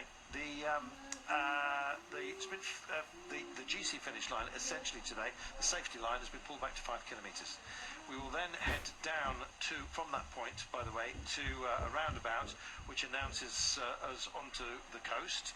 We then hug the coast until about 3 kilometres to go, where we just cut inland ever so slightly. We follow the promontory round, and then we go round a little bit of an outcrop of rock. That is with about 2 kilometres to go. We actually start a gentle climb. We then come around that headland, down towards we crest at the Flamme Rouge, and then we drop down to beachside, and then we shimmy left and then right, the final right-hand turn in the last, it's about 350 metres, where you finally get a look at the finish line. So, hold on to your hats, 2 minutes they've still got to get. This is going to be a late catch, Sean, no matter what, because there's been a response from the breakaway. They're keen. Well, they are keen, and we're inside the final 30 kilometres, and still they had that advantage of just the 2 minutes or a little bit over, and they are going to give it their all now in this final 27 kilometres, and see can they put the teams that are chasing here in the front of the peloton under difficulty. And for the moment it is in the I think favour of the peloton, but again, you just never know in this final 27 kilometres. It could be those guys that continue on to work very well together, and back in the main peloton some of the teams start to tire, and if that is the case, well then that advantage could hold on when it gets to a minute and a half. So the next 10 or 15 kilometres will tell us a lot, which have already done, as I said. The past 10 or 15 kilometres, the gap have been coming down all the time, but the question is, will it continue doing that? You would think, the power of the peloton, and there will be other riders also who will get involved, maybe the ones who we talked about that didn't work earlier on, Israel for example, Premier Tech, they did not contribute. They might come to the front, and the other teams who haven't been up there as well, and if that's the case, 2 or 3 men to come to the front of the peloton, that would make a huge difference. Well, it would, but I'm beginning to wonder whether there's a bit of a stare down going on amongst the teams.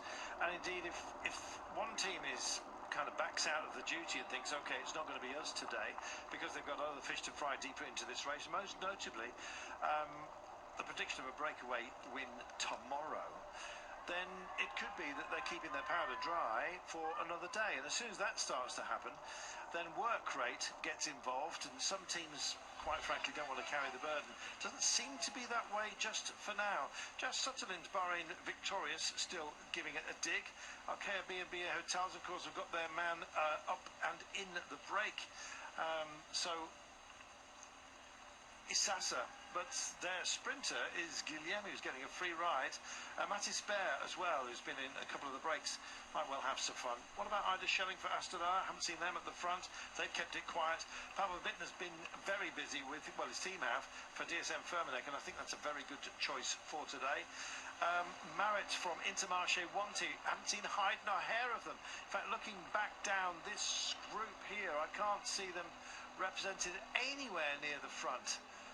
Why would you be, I guess, if the work's being done at the moment by Kern Farmer, who are looking for Paul Miguel. And, well, they're sharing the duties. At the moment, it's Kern Farmer, DSM Firmenich with the blue-white with orange accents, Kern Farmer in their familiar all-green. And, of course, for the time being, Alpecin de Koenig, not indeed fully committed to the chase, neither should they be. this is about measuring their effort, but we measure this in terms of success, and with 1 minute and 42, still 24 Ks to go, and look at the average pace that is being displayed to us. Well, you want something quick? Let's speak to Robbie McEwen, shall we? Welcome back, mate. It's getting a bit frantic, but they're putting up a good fight, the boys out front.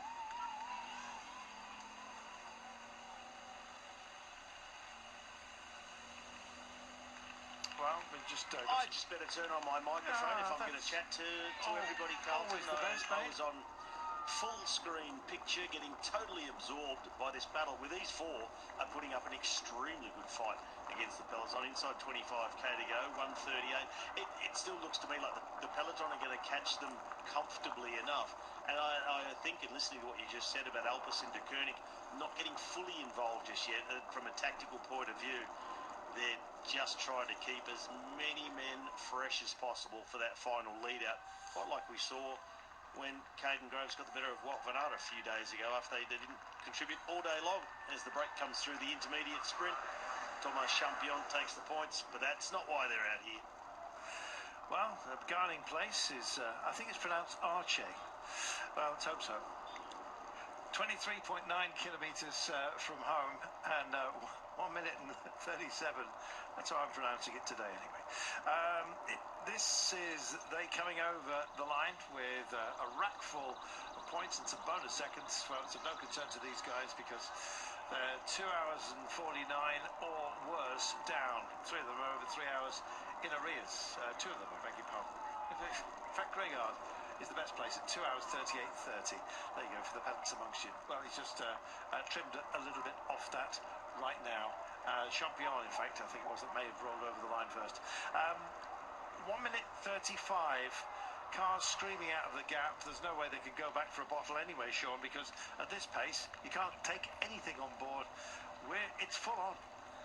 Well, I don't think to take anything on board now, the way the race is going. Up front, of course, you know, the car can come up right beside or just behind the breakaway, and you can get a bottle and get a bit of a sticky bottle, as we talk about. So if you lose 5 bike lengths from the men in front of you, you know, you get that sling from the car and you're back in the wheels again, where here in the peloton it's a much more difficult situation, as we can see. Caden Groves coming through here. The man himself. Well, he's going for the intermediate. Yep, once those 10 points, just add them on. That's a little bit of insurance. The last 10 points available, so the last points to be scored, and picks up 10 for crossing the line in 5th place. And why not? Unchallenged. Nice to see his nose get put out in front. I saw Victor Campenaerts. I thought potentially he might just come up just to make us talk about him for nicking 10 points off Caden Groves, but he thought better of it. Someone like Campenaerts is kind of spring-loaded for moments such as this. If there is any kind of shilly-shally on a dampening surface, and Robbie, it's absolutely bucketing it down, but at least intermittent. It looks like we've got a bright spot momentarily here. Oh, they'd love a few more bright spots on the way to the finish. Things had cleared up, and the forecast said it's going to be dry through to the finish, but the weather had other ideas about that, so you can forecast whatever you want. Mother Nature, I'm going to rain on you. Gernek's a decent time trialist. More than that, he's actually quite adept at keeping up on sprint days as well. And right now, he's digging in. 27 years of age he is, and on occasion he can turn in a time trial. We always talk about time trialists being able to sort of park the pain. Well, it's written very loudly all across his visage at the moment, and he's the man that's getting over this latest crusty knoll with a bit of a soggy bottom and top by the looks of things. Just coming up and around this this little headland. This is a nasty little spike, actually. It's the most difficult of the tests that they've got to deal with in the run to home, but there is this chapeau melon that they're going to be hitting in about Sean Kelly tittering. In about 18, with about 18 to go, Sean, they've got to go over that, and then they might just have a bit of belief if they hold this 133. Yes, and we can see there, that was a serious kicker there, a short one, but again, we see Champion, he looked like to be in difficulty in the first couple of metres of it, and he just gets into the rhythm and gets onto, the back of this breakaway, and now they're all together again, and this in the peloton as well. We might see somebody try and upset the organisation on the front, but it doesn't look like, because we can see it's Albus Koenig and Kevin Farmer controlling the front of the peloton. If you go here to the front and you just make an effort with a couple of riders, then you unorganise this group, but it's not going to happen here. We can see Albus Koenig very much in control, Kevin Farmer also there, and we can see Carpenas there, he's looming in the background. Is he going to try something? Yeah. But still, 1:35, 21 to go. This is going to be an interesting 20 kilometres now, because the four men, they're looking still, quite strong out front, and if they can keep this going, well, then it's going to go into the very late stages to catch them. Well, if you can see the rain, it really is raining hard, because the television pictures generally kind of iron out that view. I'm not talking about spots on the lens, which you're seeing plenty of right now. There's some others here that, quite frankly, have got other fish to fry on other days, Robbie. Exactly that. Jay Vine in the polka-dot jersey was letting himself drift out the back of the bunch. He'll just ride his way easily towards the finish and see if he can get himself a stage win in the days to come, because there are some really spicy ones. But with a minute and a half lead still for the four men out the front, they have defended themselves really well over this last couple of kilometres, because you generally expect a chasing peloton to take a big chunk of time over a pinch like that one. But we just saw those four men off the front of the break. They were just giving it absolutely everything they've got left in the tank, and they're holding still a really good speed and cooperating well together. Here's one we cooked up earlier for you, quite clearly. The Parc Natural Dunas de Liengres. I'm sticking with that. You mean, that was a good shot. Well, as far as I'm concerned.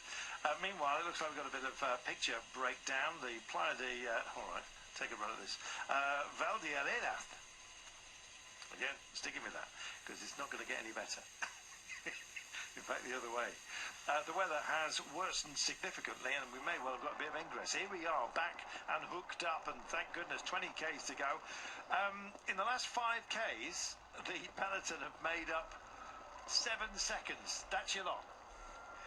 It's not much, is it? Like I was just saying, over that last pinch, you'd expect a raging peloton to pull a lot of time out on a pinch like that, sort of 1 kilometre long. And I was starting to wonder, Carlton, if it was rain on the lens here, or just your pronunciation of that last natural park.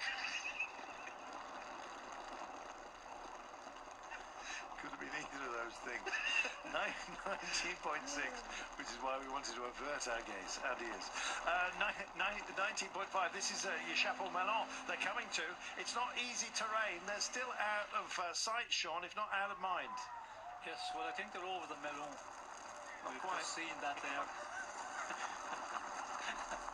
And we can see the way they're really pushing on the front of the peloton, because the way it's stretched out here, one line of riders, and they all fighting to stay on the wheel, and we see there on that the Melon, the back of the peloton, really blowing apart, and riders losing contact.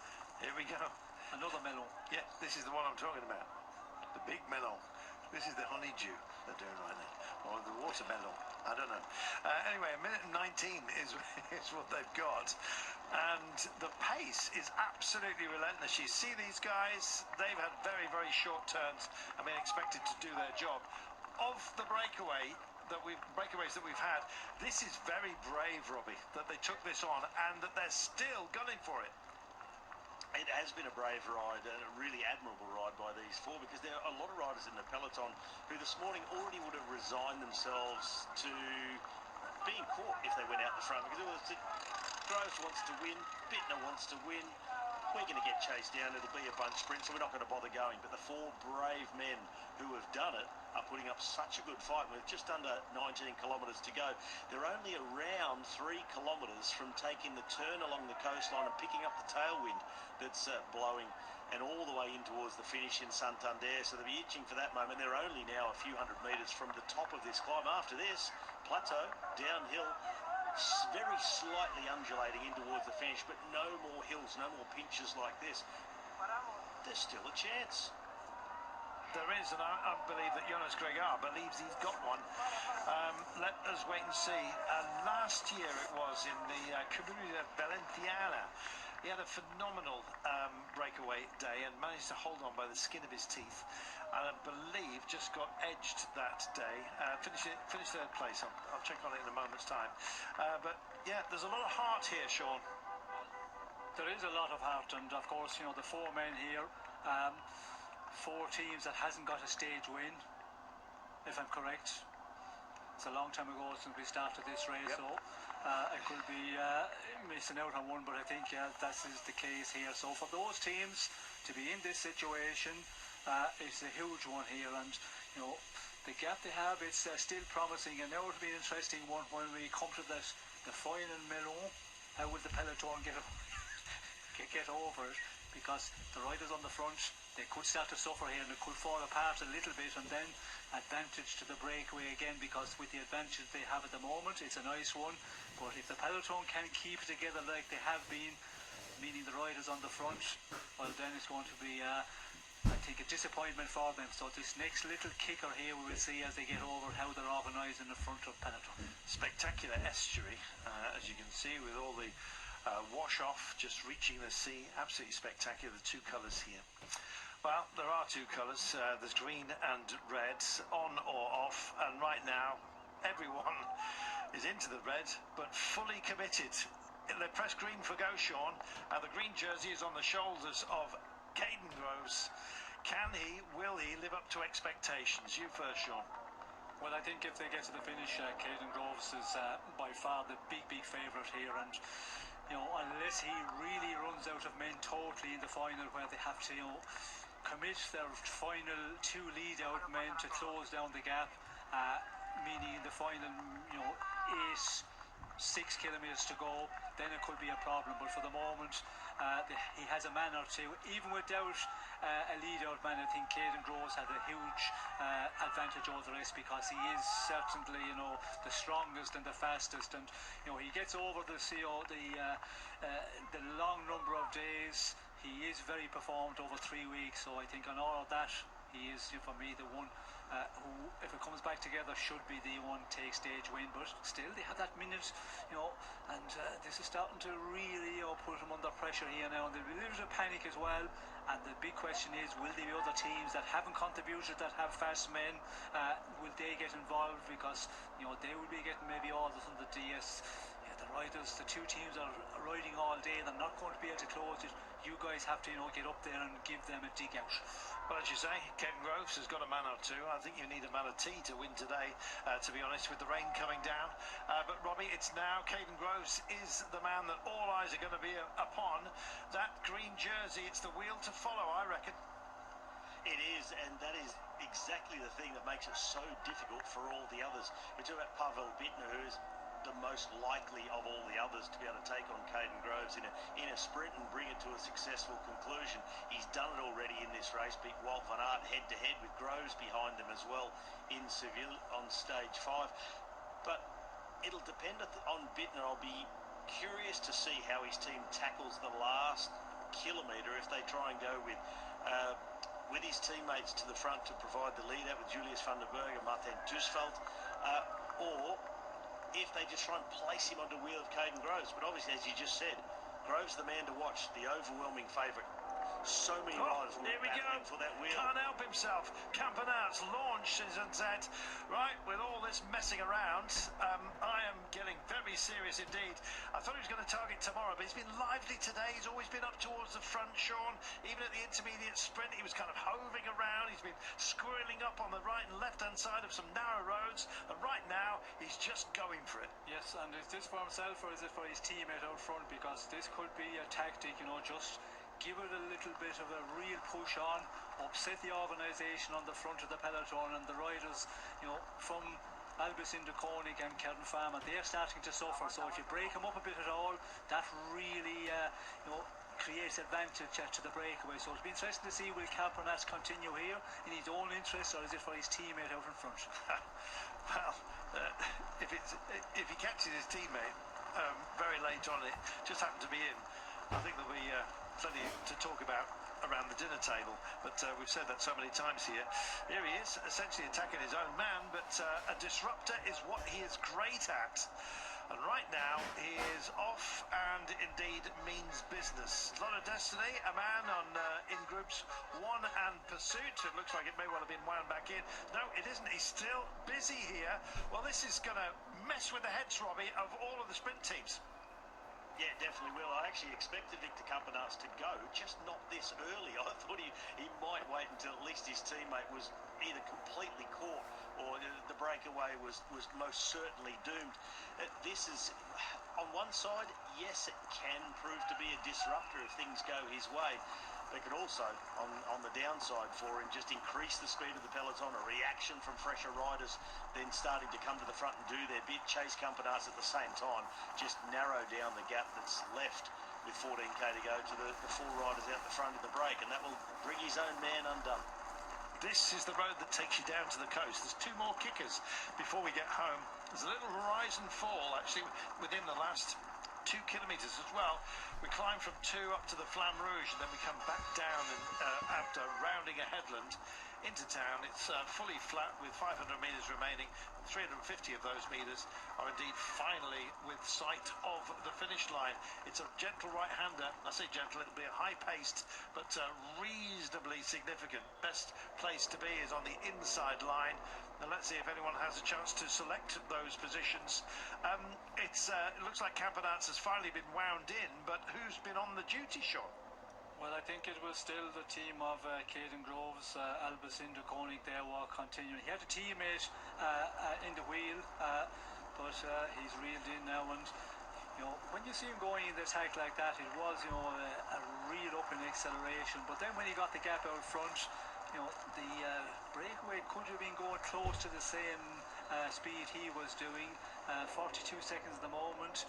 12.9 kilometers to go. This is looking really interesting now, and unless they have something more to give in the peloton in this final 12.8 to go, the 4 leaders out in front, they're really doing a great job. But you know, when the 4 leaders out in front, you've been out there all day, they can ride, you know, to 10 kilometers to go, to 8 kilometers to go, and suddenly 2 of them really start to suffer. You know, the legs are gone, and then just goes away quickly, the advantage.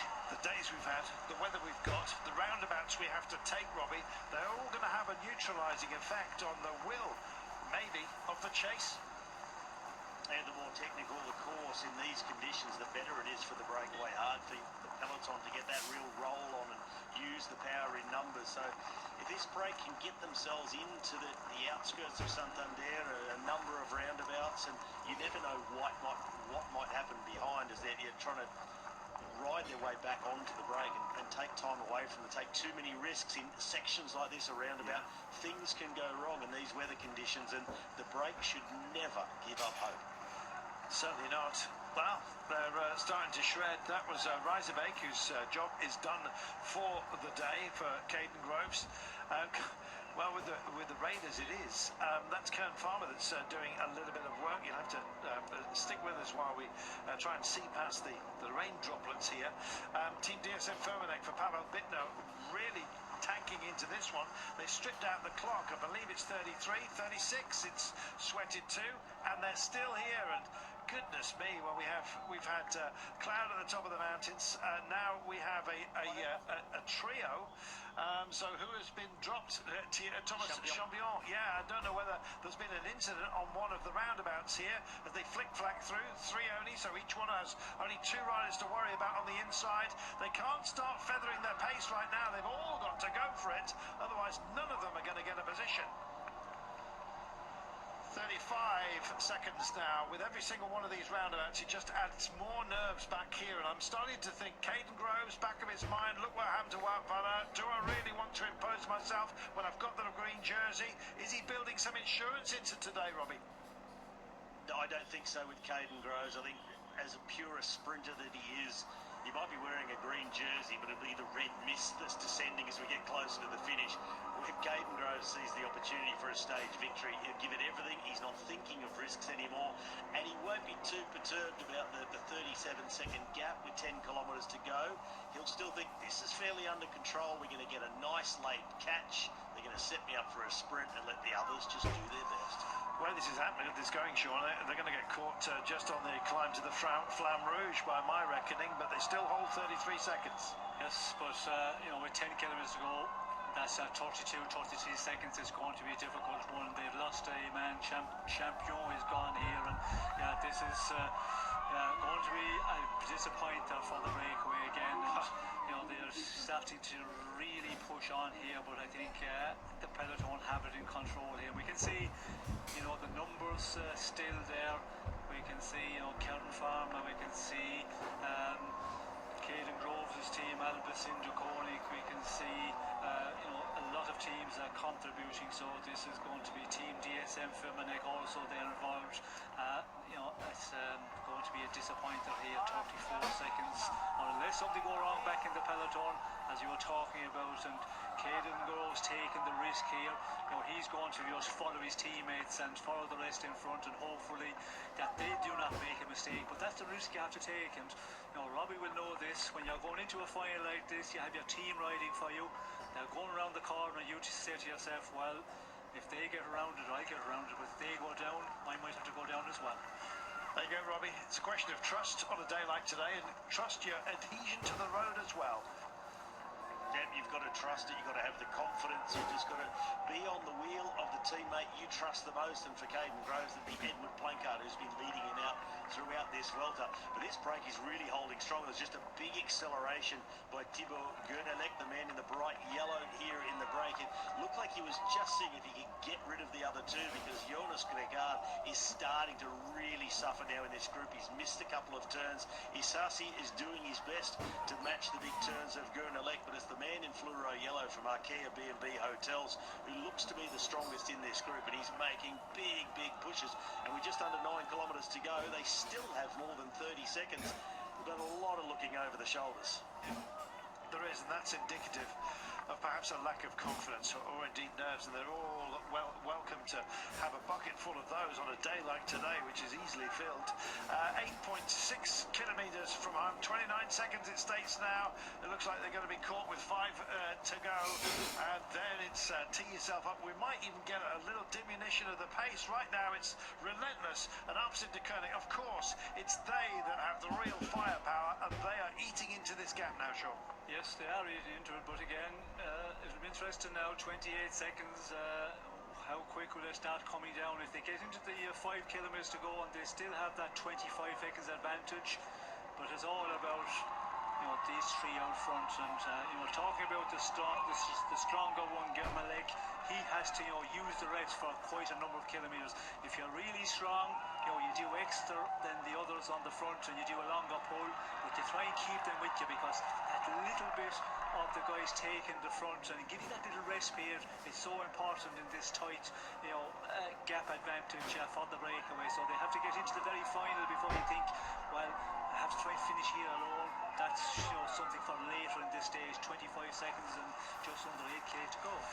Thibaut Gernelec needs to get his time trialling head together and indeed go for it solo. And he's got to find the moment to make that jump and not just drag Greyard and Isasa all the way. There's a narrow margin of opportunity for him, and indeed it's closing that door, it looks like, right now with 23 seconds. 7.5 kilometres to go. That's still a long way to home, Robbie, in these circumstances. It's a long way in these conditions after a day-long break, and our Red Bull Bora-Hansgrohe bringing Primoz Roglic up towards the front. 5 kilometres to go. That is the safe zone for the GC contenders. Get inside that, and a puncture or a crash will not affect your time. But any splits absolutely will, and although it's not an overly technical finale, in these conditions you can't afford to just back off and drift back in this peloton. Riders who are fatigued, they let the wheel go, you find yourself staring down the barrel of a time loss. So even the GC contenders will be fighting for position towards the front, with the sprinters trying to do their thing as well. 21 seconds with 7k to go. And you know what, I just spotted a moment ago, Victor Campenaerts floating around up at the front again. I don't think he's done yet. I reckon there's another attack to come from the Belgian. It is. There's a couple of little peaklets that are going to be his launch pad. You can be absolutely certain. This sequence of roundabouts, that last one was quite technical. Check this out. The peloton now have to come through and go 3/4 of the way round and watch that time gap maybe just sweat a little bit. Let's wait and see. Taking it at the same pace as those who are out front. 17 seconds now is the readjustment with 6.3 kilometres to go. I'm afraid it's doom time for these guys. But look how pinchy it is here, Sean, on the approach. When they emerge from this tunnel, what will the gap be? That's the question. Yes, well, we can see that the roundabouts have the problems there, and you know, when you're really chasing to close this one down, 14 seconds, 13 seconds at the moment, it is coming down very quickly. But when you're chasing here, you know, you can see out front it's difficult, you know, to know, you know, how much or how close you need to be. Yeah, for the moment, all getting through safely here. And we can see these roads, you know, there's a lot of surface water. This downhill section here, rapid, and yeah, this is going to be a concerning time for all here. But yeah, the three men, still 5 kilometres to go. I think the advantage is too slim to be able to give them any chance to hold on and go for the stage. Freight zone, top of the park. They're just dipping underneath a tunnel, and only going to be a handful of seconds before the chase does precisely the same. There it is, 15 seconds. Momentarily there, I thought we got a man off the front, but it's a motorcycle. Let's see how Campenaerts twists the grip and goes for it, Robbie. He's lurking. Well, if he does go, you'll once again be wondering, is he man or motorcycle? Because when he goes, he has got some incredible... He's going down. So powerful, Belgian. Well, he's into the darkness and out of sight in the tunnel. Still with a teammate out the front with 5 kilometres to go. There's a tricky roundabout coming up in just a moment. Turning a long way around. There's people running across the street, wet conditions. It's all happening here in Santander. Goodness me, I hope all the pooches are on ropes. 5.3 kilometres from home now. Where is Campenaerts? No, he still hasn't lit up the blue touch paper just yet, but there he is in about wheel 5, as you can see. He's the only man who's not in a string at the front here, and he's slowly but surely moving himself up on the left-hand side. Goes into wheel 5. He's having a look at some of the quick boys here and possibly looking into their eyes and wondering whether he can have a dig here. Well, will he dig a big hole and jump into it? That's the question. Let's see. It should be down to the fast men. It should be down to Caven Groves, but should be and will be two very different things, Robbie. Yeah, but you can't ever bank on anything in a Grand Tour, especially not when you're racing into a city in weather conditions like these. 4K to go. There's that roundabout, so not a really fast line through. You can see them backing off and bunching up, a squeeze on the inside. But everybody stays upright for now through that, and they can now see their prey. They've got the breakaway just in front of them. 3.8K to go. Here's the little jink starting to head inland, as we will. By the time we hit the 3Ks to go marker, we'll just be away from beachside here. Then we go round to another beach and then round a headland. Past the marina, 3.5 kilometres to go, still not caught. Just a dozen seconds, I reckon, possibly even a little bit less than that. Right now, rain everywhere. Helicopter at least got a clear view. At least the pilot has. He's got windscreen wipers. 3.3 kilometres from home. Look how strung out it is right now. We're already in the crash safety zone, by the way. That was extended to 5 kilometres out. And finally the kick on. Isasa says, not for me, or at least not for that moment. Has a look behind him. And here's that little pickup as well at 3Ks.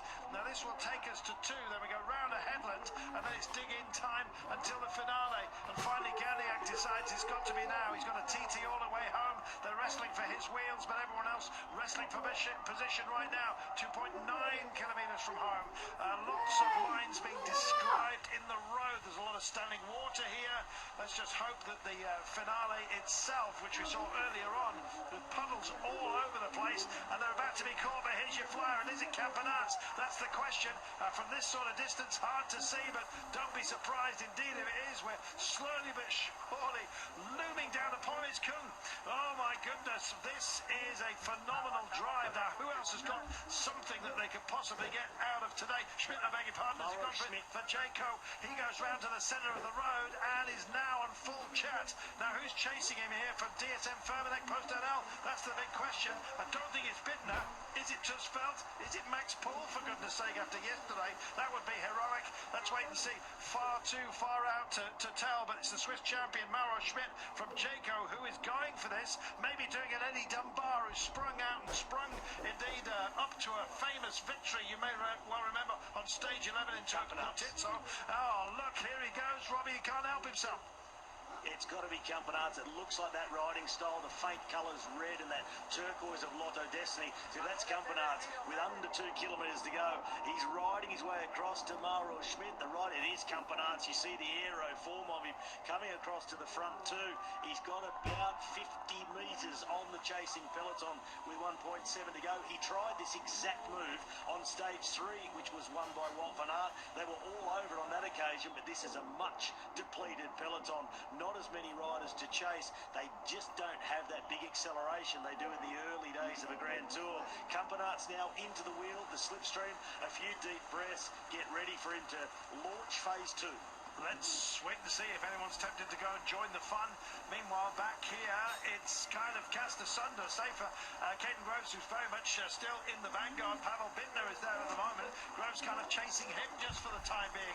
We've got Lebert, by the way, just to come through for Arkea, potentially, but now we hit the Flamme Rouge, and we've been around the headland, and these guys, well, they've got a little bit of shilly-shally as far as the road is concerned, and then they can open it up themselves. Campenaerts doing the sensible thing, just hanging on the back wheel here.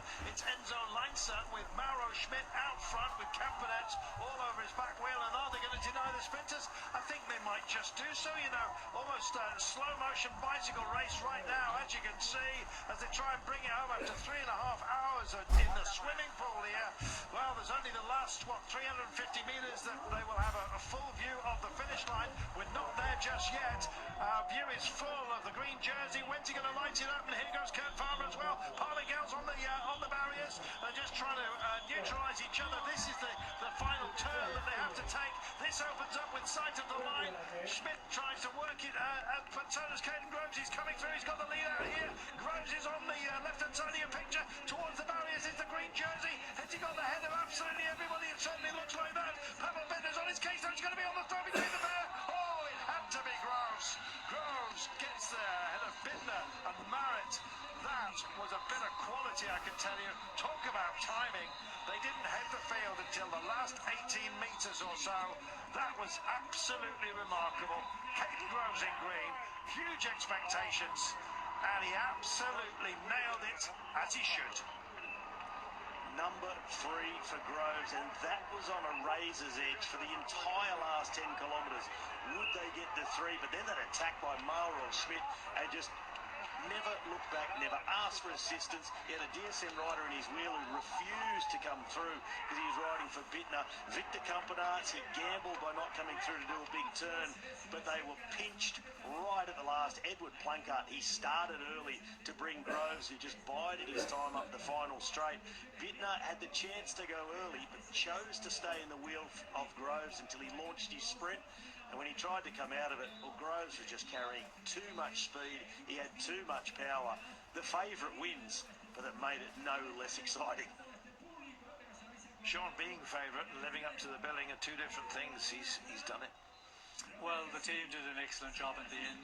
It was a big day for them, but they finished it off very well. They had the numbers, and we could see when Mauro Schmidt went in the attack, Campenaerts slept it just too late. If he had went with them and just got a little bit of recovery time and then try and go it alone, but he had to make too much effort to get across, and the moment then they got into that final run, we could see Groves was in the perfect position, and Plancart again, that lead out, perfect lead out, and Bittner was looking out, he was thinking of going, but the legs weren't allowing him. He was waiting, and when we see Groves kicking, well, there was nobody going to have any chance of coming over him. Vito Breitz in 3rd place ahead of Paul Miguel. Corbin Strong in 5th ahead of Campenaerts, of course. Plancart, Lebert, Livens and Berazategui. Caden Groves, you beauty. In terrible conditions. He shone brightly in green. Well, for once at this Vuelta a España, the stage favourite took the win. Caden Groves with a third victory at this Vuelta a España, his sixth career win overall at this race. And that was a bitty little finish, wasn't it, Adam? It could have gone either way until the very end. It was a bitty little finish, wasn't it? Okay, I mean, the late attacks really made it, you know. You got Schmidt here with Victor. I was waiting for Victor to start going, but this is 300 metres to go. No chance after this. But it just shows the big difference. I mean, Alpecin, you've got to take your hats off to an amazing job today setting up Groves. But it shows the difference between 10 sprinters, 5 sprinters in a race compared to 2 or 3 big ones coming into a final like that. Normally it'd be no chance for an attack, but with the rain, the weather involved and everything, you've got to take your hats off to that breakaway, but also the likes of the 3 teams that did it, Kern Pharma, DSM and Alpecin today, because there was a few doubts coming into the finish. Will they make it? Will they won't make it? But yeah, you could say time to perfection. But what was perfect was this win for him, the lead out. Brilliant.